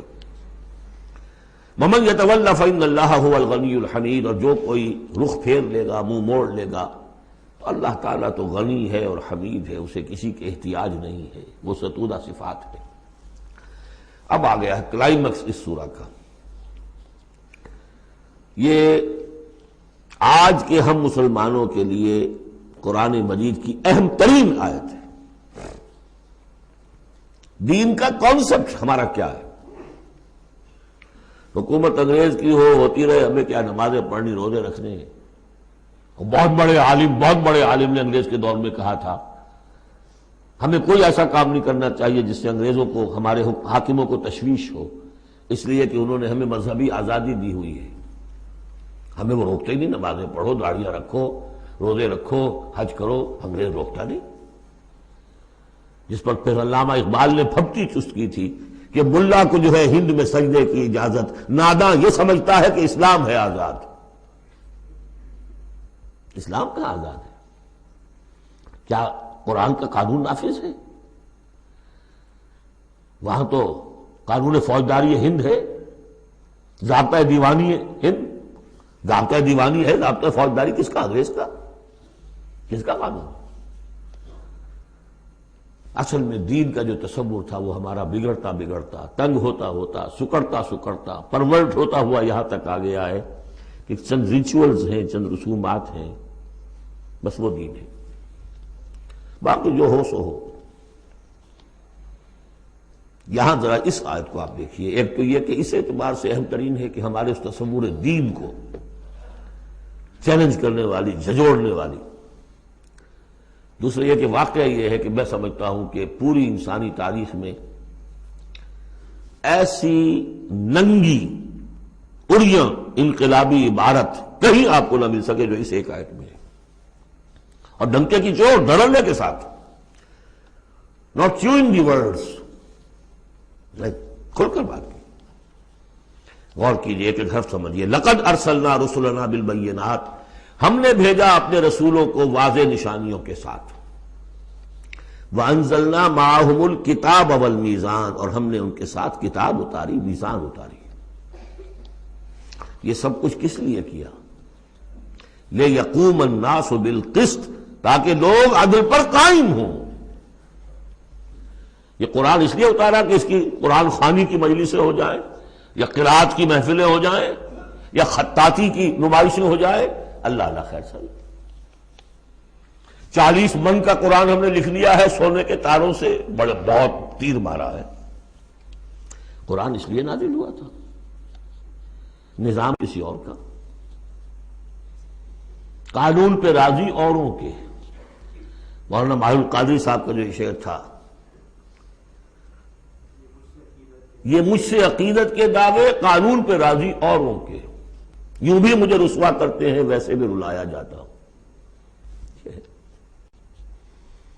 تو قرآن اس لیے تو نہیں ہے. قرآن تو آیا جو نظام لے کر آیا اسے قائم کرو، جو میزان لے کر آیا اسے نصب کرو، جو شریعت لے کر آیا اسے نافذ کرو. اگر یہ نہیں تو بابا پھر سب کہانیاں، عمرے کرتے رہو ہر سال، باقی سارا دھندا سودی کاروبار، دین دین جو ہے، بلڈنگیں بناؤ، ایش کرو، ہاں عمرہ کراؤ. گنگا نہا آیا جیسے ہندو پاک ہو گیا، ایسے عمرہ جو ہے کرائے پاک صاف ہو گیا. یہ ہے آپ کا دین، آج کا دین. غور کر لیجیے اس کو. نظام عدل و قسط. پھر ذرا نوٹ کیجئے، اب تو چونکہ ہم ترجمہ قرآن کرتے ہوئے کہاں تک، آخر تک پہنچ گئے. آل عمران میں فرمایا اللہ کیا ہے؟ قائما بالقسط. سورہ نساء میں فرمایا مسلمانوں تمہیں کس لیے ہم نے اٹھایا ہے؟ یا ایھا الذین آمنوا کونوا قوامین بالقسط شہداء للہ. عدل و انصاف کو قائم کرنے والے بن کر کھڑے ہو. سورہ مائدہ میں فرمایا یا ایھا الذین آمنوا کونوا قوامین للہ شہداء بالقسط. پھر سورہ شورى تو ابھی پڑھی ہم نے، زیادہ دور نہیں ہوئی. حضور سے کہا گیا کہ کہہ دو وَأُمِرْتُ لِأَعْدِلَ بَيْنَكُمْ، مجھے حکم ہوا ہے تمہارے مابین عدل قائم کروں. میں صرف واعظ کہنے نہیں آیا. اللہ الذی انزل الکتاب بالحق والمیزان، یہ بھی آیت سورہ شورى میں ہم پڑھ چکے ہیں. وہی کتاب اور میزان کا لفظ یہاں بھی آ گیا ہے. لقد ارسلنا رسلنا بالبینات وانزلنا معهم الکتاب والمیزان لیقوم الناس بالقسط. یہ عدل جو قرآن لے کر آیا یہ نظام عدل ہے، عدل و قسط ہے، اسے نافذ کرو. پھر وہ ہم پڑھ چکے سورہ مائدہ میں قل یا اہل الکتاب لستم علی شیء حتی تقیموا التوراۃ والانجیل وما انزل الیکم من ربکم. کہہ دیجئے نبی ان سے، اے کتاب والو تمہاری کوئی حیثیت نہیں ہے جب تک کہ تم قائم نہیں کرتے تورات کو اور انجیل کو اور جو کچھ تمہارے اوپر نازل کیا گیا تمہارے رب کی طرف سے. یاد ہوگا کہ میں نے کہا تھا یہاں لفظ قرآن رکھ کر دیکھیے. قل یا اہل القرآن لستم علی شیء حتی تقیموا القرآن وما انزل الیکم من ربکم. اے قرآن والو تمہاری کوئی حیثیت نہیں ہے.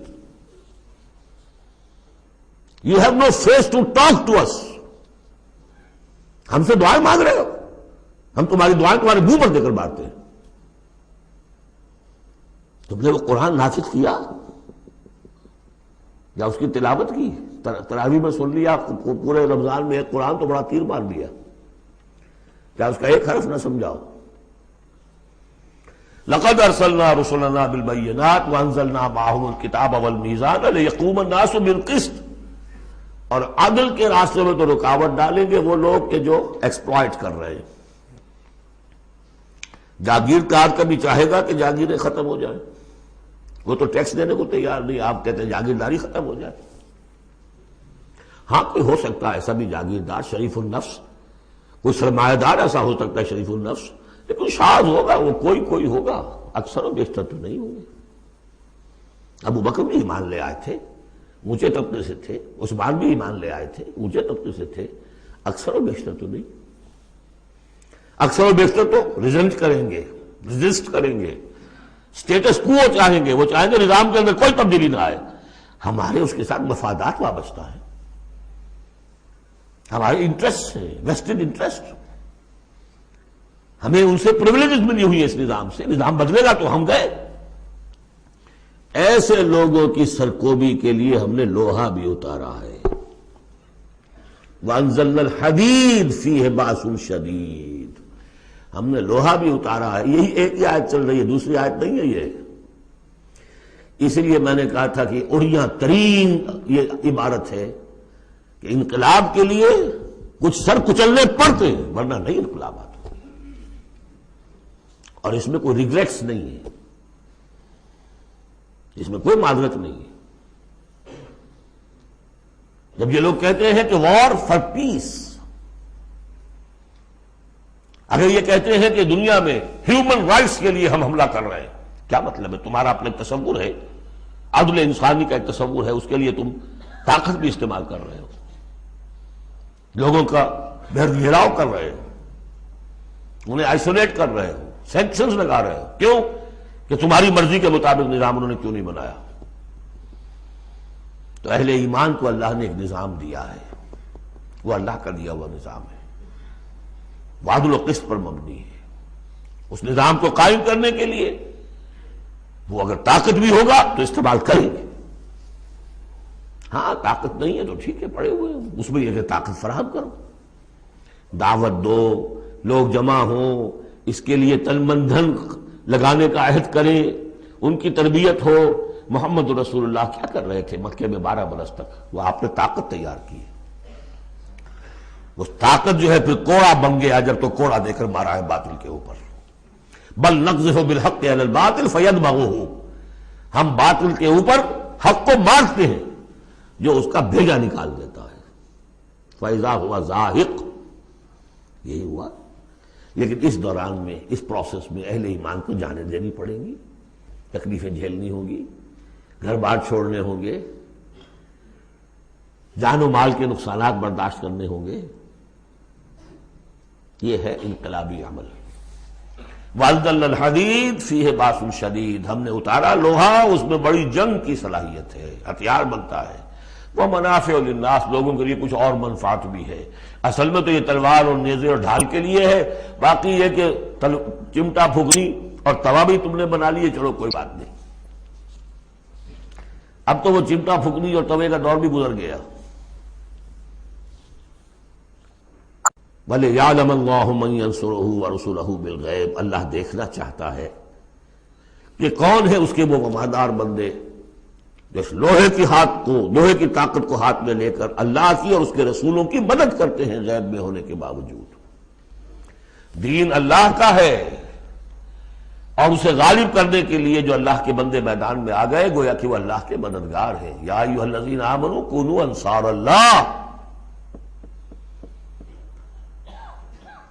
اگرچہ دین نافذ کرنا اور قائم کرنا فرض منصبی محمد رسول اللہ کا ہے۔ هو الذی ارسل رسولہ بالہدی ودین الحق لیظہرہ علی الدین کلہ، جو ان کے انصار بن گئے، مددگار بن گئے، وہ اللہ کے مددگار، رسول کے مددگار۔ یہ مضمون جب آئے گا ابھی نکھر کر، اور اس ایک آیت کی شرح سمجھ لیجئے کہ جو سورہ صف میں آئے گی، اس لیے کہ یہ جو آیا ہے وہ یہ جمع کا صیغہ ہے، لقد ارسلنا رسلنا بالبینات، رسولوں کو بھیجا، اور تین چیزیں دے کر بھیجا، بینات، کتاب اور میزان۔ لقد ارسلنا رسلنا بالبینات ایک، وانزلنا معهم الکتاب نمبر 2، والمیزان نمبر 3، تاکہ عدل پر قائم ہو۔ حضور کے بارے میں اب آیت آئی، هو الذی ارسل رسولہ بالہدی ودین الحق، دے دو چیزیں دے کر بھیجا، تیسری نہیں۔ کیا مطلب؟ بینات اور الہدا ایک ہو گئے ہیں، کتاب اور معجزہ ایک ہو گئے، یہ قرآن ہی معجزہ ہے محمد رسول اللہ صلی اللہ علیہ وسلم کا۔ ریڈیوس ہو کر تین چیزیں محمد کے معاملے میں صلی اللہ علیہ وسلم دو رہ گئی ہیں۔ الہدا، اسی میں قانون ہے، کتاب ہے، اور یہی معجزہ ہے، محمد رسول اللہ کا معجزہ یہ ہے۔ ہاں، میزان مکمل ہو کر دین حق کی شکل اختیار کر چکی ہے، میزان عدل و قسط، اب دین حق۔ هو الذی ارسل رسولہ بالہدی ودین الحق لیظہرہ علی الدین کلہ ولو کرہ المشرکون۔ یہ سورہ صف کی مرکزی آیت ہے جو آگے آ جائے گی۔ لقد ارسلنا رسلنا بالبینات وانزلنا معهم الکتاب والمیزان لیقوم الناس بالقسط وانزلنا الحدید فیہ بأس شدید ومنافع للناس وَلِيَعْلَمَ اللَّهُ مَن يَنصُرُهُ وَرُسُلَهُ بِالْغَيْبِ إِنَّ اللَّهَ قَوِيٌّ عَزِيزٌ۔ یہ سورہ مبارکہ جو ہے ایک اعتبار سے مضمون تدریجاً ترقی کرتا ہوا کلائمیکس پر پہنچ گیا ہے، آیت نمبر 25 پر جو ہم نے پڑھ لی۔ اب ایک سمجھیے ضمیمہ ہے اس میں، کبھی میں پہلے اینٹی کلائمیکس کا لفظ استعمال کرتا رہا، وہ مناسب نہیں ہے، ضمیمہ ہے۔ ضمیمہ کیا ہے؟ شیطان نے ایک اور چال چلی، جن لوگوں کے دلوں میں اللہ کی، رسول کی محبت بہت ہو گئی، آخرت کی طلب بھی ہو گئی، اور حقیقی ایمان اور صحیح جذبات، اس کا رخ موڑ دیا رہبانیت کی طرف۔ جاؤ خوب نفلیں پڑھو، خوب تپسیاں کرو، خوب عبادتیں کرو، دنیا کو چھوڑو، تاکہ دنیا میں ننگا ناچ ناچوں، اور جو اللہ کے ماننے والے وہ جا کر گپھاؤں میں اور پہاڑوں کی چوٹیوں پر اور غاروں میں جا کر تپسیاں کریں۔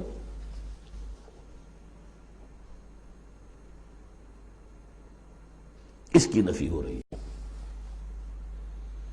یہ راستہ نہیں ہے دین کا، اور یہ خاص طور پر ویسے یہ کہ ہندوستان میں کیوں آیا یہ مسئلہ اور کسی اور جگہ کیوں آیا، لیکن یہ کہ مونسٹسزم جو ہے، یہ خانقاہی نظام جو ہے، کرسچینٹی میں ٹاپ پر پہنچا ہے، اس میں کوئی شک نہیں۔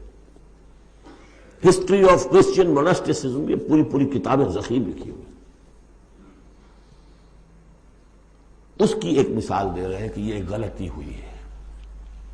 مسلمان میں ایمان باللہ، ایمان بالآخرہ پیدا ہو تو وہ دنیا کی مجدھار میں رہ کر نظام کو صحیح کرے، نظام کو ٹھیک کرتے ہوئے بھوک بھی آئے گی برداشت کرے۔ مجرد روزے رکھ کے جو کچھ کرنا ہے تمہیں، وہ تم جہاد میں بھوک جھیلو، وہ پروڈکٹیو ہوگی، اس سے باطل اور ناانصافی کا خاتمہ ہوگا۔ اور تم کہیں خانقاہوں کے اندر روزے رکھ رہے ہوگے، اس سے دنیا کو کوئی فائدہ نہیں ہوگا۔ یہ زمین و آسمان کا فرق ہے، مونسٹسزم۔ یہی وجہ ہے کہ اسلام میں بھی جب بادشاہت آ گئی، ملوکیت کا جب آ گیا تو راستہ مڑ گیا، باقی اب جاؤ چلے کھینچو، خانقاہیں آباد کرو، راج کرے گا خالصہ، سلاطین ہوں گے، امراء ہوں گے، راج وہ کریں گے۔ ہاں، تمہاری خانقاہ کو ہم اتنے گاؤں دے دیتے ہیں، اس کی آمدنی تمہاری خانقاہ پر صرف ہوگی، جو تمہارے مرید وغیرہ آئیں اور وہاں لنگر چلتا رہے، اس کے لیے کھانا ہو جائے۔ لیکن یہ حکومت کے معاملات جو ہیں، ان کے بارے میں بات نہ کرنا۔ یہ ہے وہ راستہ، ٹیڑھا راستہ، جو معروف، جو ہم جانتے ہیں، جن کو رسولوں کا معاملہ، تو ان میں حضرت عیسیٰ کے پیروکاروں کے اندر یہ غلطی پیدا ہوئی۔ اب اس کی مثال دی جا رہی ہے کہ مسلمانوں، دنیا سے بے رغبتی، دنیا کو چھوڑ کر آخرت کو اختیار کرنا، یہ تو ہے دین کا جوہر، لیکن اس کا یہ مطلب نہیں کہ ترک دنیا ہو جائے، رہبانیت ہو جائے، تم تمدن کو اور تہذیب کو چھوڑ کر تم کہیں جنگلوں میں نکل جاؤ، بن باس لے لو، تم وہاں پر جا کر جو ہے وہ خانقاہیں بنا لو، یہ نہیں. دنیا کی مجدھار میں رہو اور جہاد فی سبیل اللہ کے ذریعے سے حق کا بول بالا کرو، ناانصافی کا خاتمہ کرو، عدل کو قائم کرو، جس کا جو حق ہے اس کو ملنا چاہیے. جیسا کہ حضرت ابوبکر نے فرمایا تھا جو پہلی بیعت ہوئی ہے، بیعت خلافت، کہ لوگوں تم میں سے جو ضعیف ہے وہ میرے نزدیک قوی ہوگا جب تک کہ اسے اس کا حق دلوا نہ دوں، اور جو قوی ہے وہ میرے نزدیک کمزور ہوگا، ضعیف ہوگا جب تک کہ اس سے حق وصول نہ کروں. یہی بات کہی تھی حضرت سعد بن ابی وقاص نے رضی اللہ تعالی عنہ ایرانیوں سے، جب انہوں نے کہا آپ لوگ کیوں ہم پر چڑھائے؟ فرمایا انا قد ارسلنا، ہم بھیجے گئے ہیں، اللہ نے بھیجا محمد کو، محمد نے بھیجا ہمیں. مشن کیا ہے؟ لنخرج الناس من ظلمات الجہالت الی نور الایمان، کہ لوگوں کو نکالیں ہم جہالت اور جاہلیت کی تاریکیوں سے ایمان کی روشنی کی طرف. ومن جور الملوک الی عدل الاسلام، بادشاہوں کے ظلم و ستم کے پنجوں سے نجات دلا کر اسلام کے عادلانہ نظام سے روشناس کریں. یہ ہمارا مشن ہے. لہذا آپ دیکھیے اس بات کو واضح کرنے کے لیے تمہید شروع ہوئی، وَلَقَدْ أَرْسَلْنَا نُوحًا وَإِبْرَاهِيمَ، ہم نے ہی بھیجا تھا نوح کو بھی اور ابراہیم کو بھی. وَجَعَلْنَا فِي ذُرِّيَّتِهِمَا النُّبُوَّةَ وَالْكِتَابَ، اور ہم نے ان دونوں کی نسل میں رکھ دی نبوت اور کتاب. حضرت نوح کی بات ظاہر بات ہے کہ ان کی نسل ہی چلی ہے، لہذا نبوت بھی ان کی نسل میں چلی. لیکن ان کی نسل حضرت سام کی نسل بھی ہے، حضرت حام کی نسل بھی ہے، حضرت یافس کی نسل بھی ہے. تو یقیناً حضرت نوح اور حضرت ابراہیم کے مابین تو انبیاء اور رسل تینوں نسلوں میں آئے، حام کی نسل میں بھی، یافس کی نسل میں بھی، سام کی نسل میں بھی. قرآن مجید میں صرف سامی رسولوں کا تذکرہ ہے.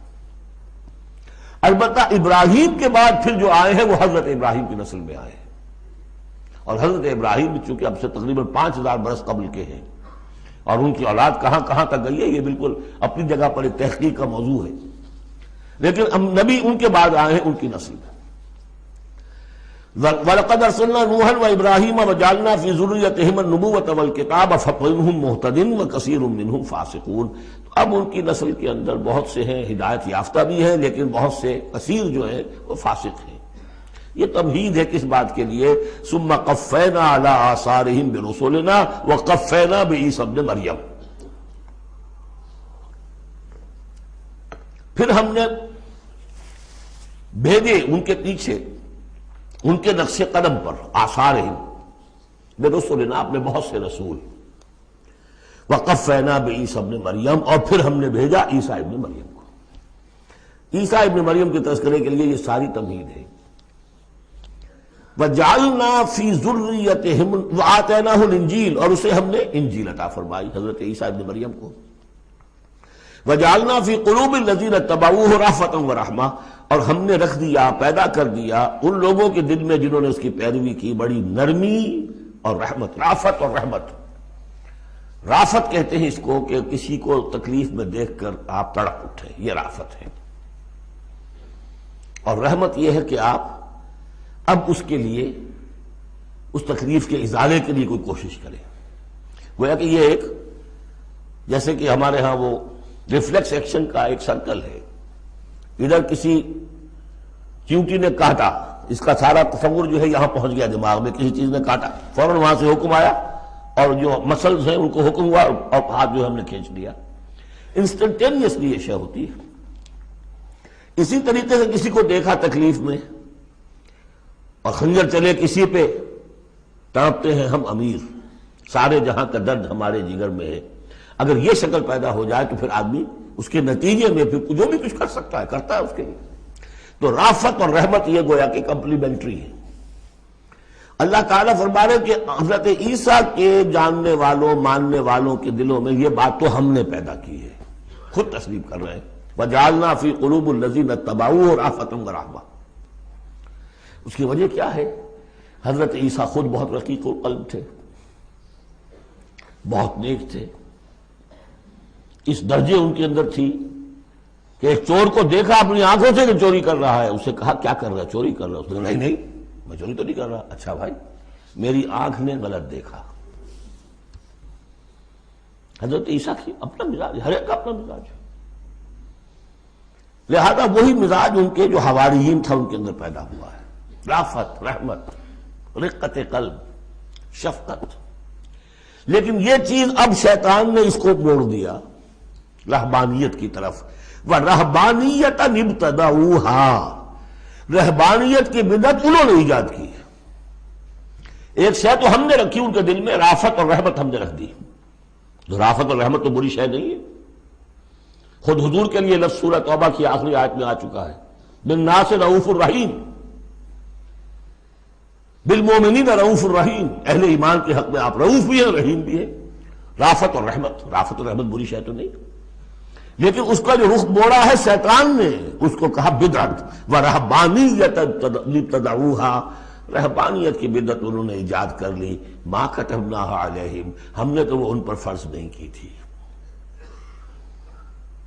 إِلَّا ابْتِغَاءَ رِضْوَانِ اللَّهِ، ہم نے تو جو چیز فرض کی تھی وہ یہی تھی کہ اللہ کی رضا تلاش کرو۔ اللہ کی رضا تلاش کرنے میں ایک راستہ یہ ہے، نفس کشی، سیلف انہیلیشن، تپسیاں، ریاضتیں، رہبانیت، ترک دنیا، تجرد کی زندگی، شادی بیاہ نہیں کرنی، لیکن یہ غلط راستہ تھا۔ اللہ کی رضا کا راستہ کیا ہے؟ وَابْتَغُوا إِلَيْهِ السَّبِيلَ وَجَاهِدُوا فِي سَبِيلِ اللَّهِ بِأَمْوَالِكُمْ وَأَنفُسِكُمْ، یہ راستہ ہے جو اللہ چاہتا ہے، باطل کو بلیا بیٹ کرنے کے لیے، حق کو غالب کرنے کے لیے، ظلم کے خاتمے کے لیے، عدل و قسط کو قائم کرنے کے لیے۔ سختیاں جھیلو، تکلیفیں برداشت کرو، بھوک برداشت کرو، فاقے برداشت کرو، جان و مال کا نقصان برداشت کرو، یہ ہے کہ جو اللہ کی رضا جوئی کا راستہ ہے جو اللہ نے سکھایا ہے۔ ہاں شیطان نے موڑ دیا کہ ان کی نیکی اب تمدن سے مڑ کر ادھر چلی جائے، تاکہ یہاں تمدن کا میدان میرے لیے ننگا ناچ میں ناچوں، مجھے کچھ پوچھنے والا نہ ہو۔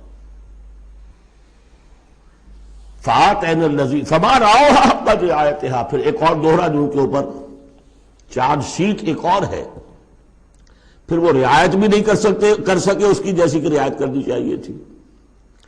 ایک دفعہ آدمی طے کر لے میں ساری عمر شادی نہیں کروں گا، مجرد رہوں گا، یہ تو آسان ہے، اس کو نبھانا تو آسان نہیں ہے۔ اللہ نے انسان میں جنسی جذبہ رکھا ہوا ہے، نتیجہ کیا نکلا؟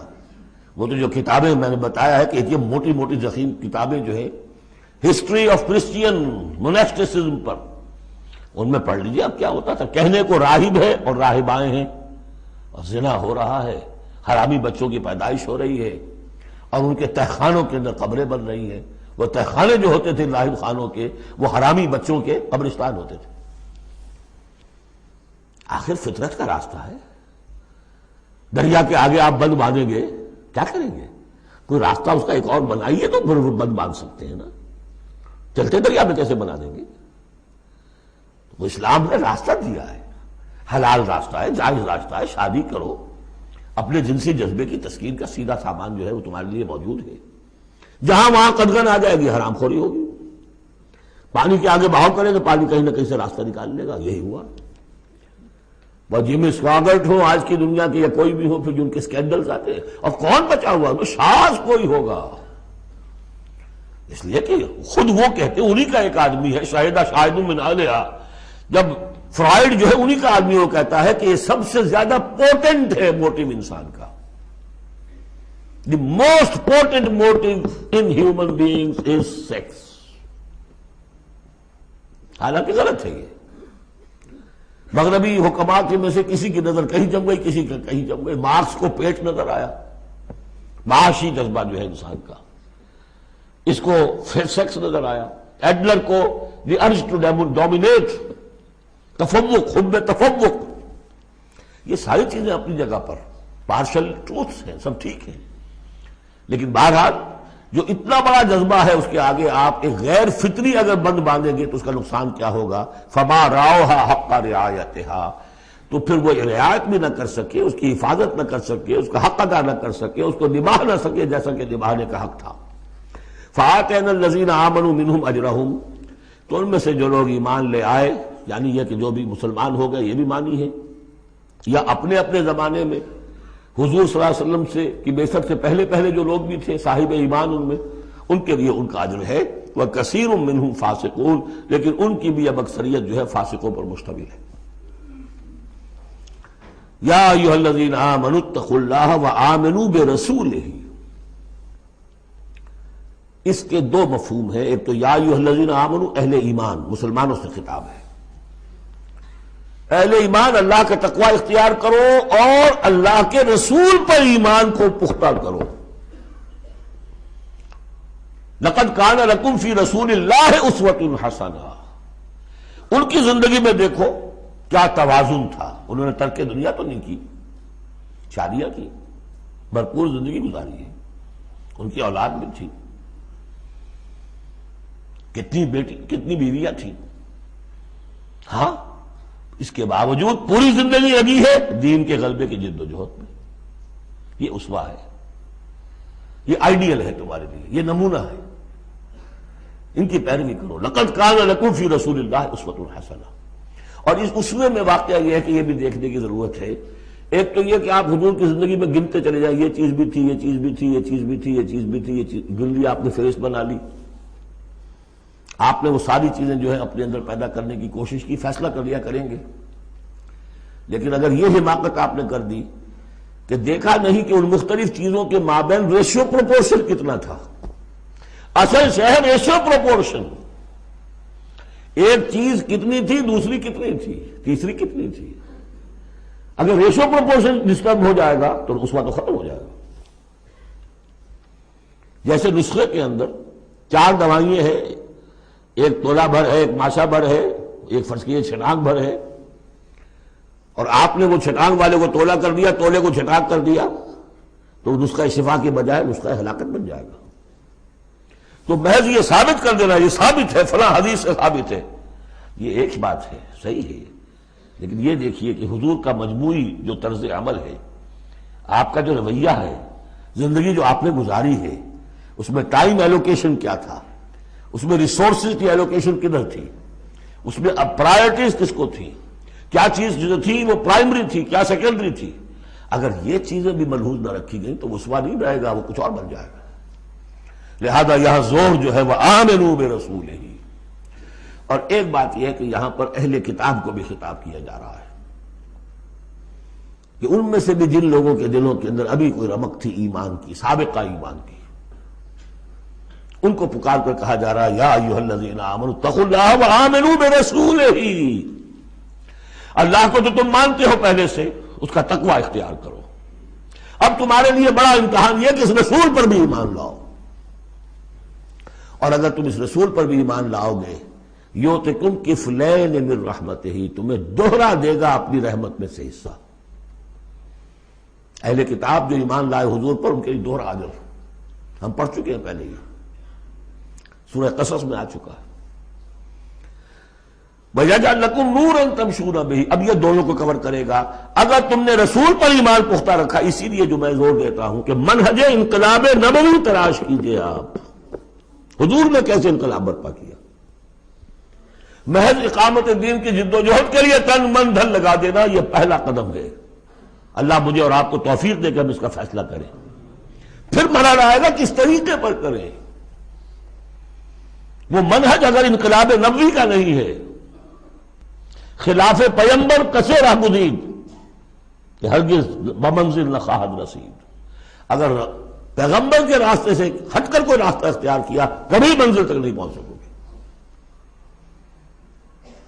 لہذا آمنوا برسولہ، جتنا یقین ہوگا کہ جائی جاست. آپ کو معلوم ہے جہاں ذرا گمان ہوتا ہے کہ یہاں تیل ہے، کروڑ ہاں ارب ہاں روپیہ جو ہے وہ وہاں پہ ڈرلنگ کے اندر، تلاش کے اندر لگا دیتے کہ نہیں.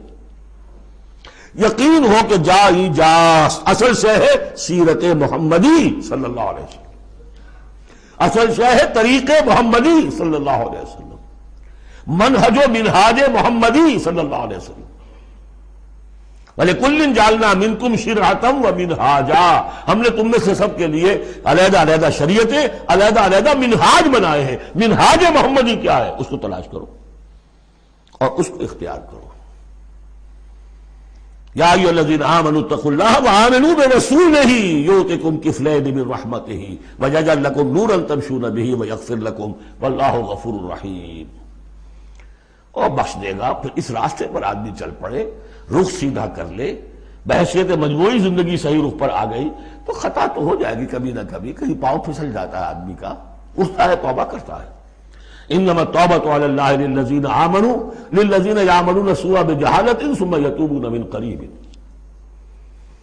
واللہ غفور الرحیم، اللہ جو ہے وہ غفور الرحیم ہے۔ تو میں نے جو اس آیت کا مفہوم بیان کیا آپ کے سامنے کہ اس میں خطاب کا رخ جو ہے اہل کتاب کی طرف بھی ہے، اس سے اگلی آیت جو ہے بہت کھل جاتی ہے۔ لِأَلَّا يَعْلَمَ أَهْلُ الْكِتَابِ أَلَّا يَقْدِرُونَ عَلَى شَيْءٍ مِّن فَضْلِ اللَّهِ، جن کے سامنے یہ پہلو نہیں آیا اس آیت میں، انہیں یہاں کہنا پڑا کہ یہاں لِأَلَّا میں لا زائد ہے، مراد ہے لِكَيْ لَا يَعْلَمَ۔ اگر تو وہ آیت صرف مسلمانوں سے خطاب کر رہی ہے تو انہوں نے ترجمہ کیا تاکہ اہل کتاب کو اچھی طرح معلوم ہو جائے کہ اب انہیں کوئی قدرت حاصل نہیں ہے اللہ کے فضل پر، کوئی حصہ حاصل نہیں کر سکتے اللہ کے فضل میں سے۔ میں نے جو دوسرا رخ بیان کیا ہے اس سے سمجھیے تاکہ نہ سمجھیں اہل کتاب کہ اب ان کے لیے اللہ کے فضل کے حصول کا کوئی راستہ نہیں رہا، راستہ ہے، اب بھی ہے، کھلا ہے، آؤ محمد کے قدموں میں آؤ، آؤ قرآن کی طرف آؤ۔ جیسے سورہ بنی اسرائیل میں ہم نے کہا تھا، ہم نے پڑھا تھا عسیٰ ربکم ان یرحمکم وان عدتم عدنا وجعلنا جہنم للکافرین حصیرا، اب بھی تمہارا رب تم پر رحمت کرنے کے لیے تیار ہے۔ تم تھے لاڈلے تھے، اس میں کوئی شک نہیں، اب تم راہ درگاہ ہو گئے ہو اپنے طرز عمل کی وجہ سے، اپنے کردار کی وجہ سے، لیکن اب بھی تمہارا رب تم پر رحمت فرمانے کے لیے آمادہ ہے۔ عسیٰ ربکم ان یرحمکم وان عدتم عدنا، اور اگلی آیت کیا ہے؟ ان ھذا القرآن یہدی للتی ہی اقوم، رحمت خداوندی کا شاہ درا اب یہ قرآن ہے، یہاں سے داخل ہو۔ یہاں بھی وہی فرمایا جا رہا ہے اب بھی فضل کا راستہ کھلا ہے تمہارے لیے، اللہ کا فضل جو ہے ابھی کھلا ہے، آؤ لِأَلَّا يَعْلَمَ أَهْلُ الْكِتَابِ، تاکہ نہ یہ سمجھیں اہل کتاب اللہ يقدرون علی شیء من فضل اللہ کہ اب تو فضل اللہ کے فضل میں سے ان کے لیے کچھ بھی حاصل کرنا ممکن نہیں۔ وَأَنَّ الْفَضْلَ بِيَدِ اللَّهِ يُؤْتِيهِ مَن يَشَاءُ، فضل اللہ کے ہاتھ میں ہے، وہ جس کو چاہتا ہے دیتا ہے۔ وَاللَّهُ ذُو الْفَضْلِ الْعَظِيمِ، اور اللہ بہت بڑے فضل والا ہے۔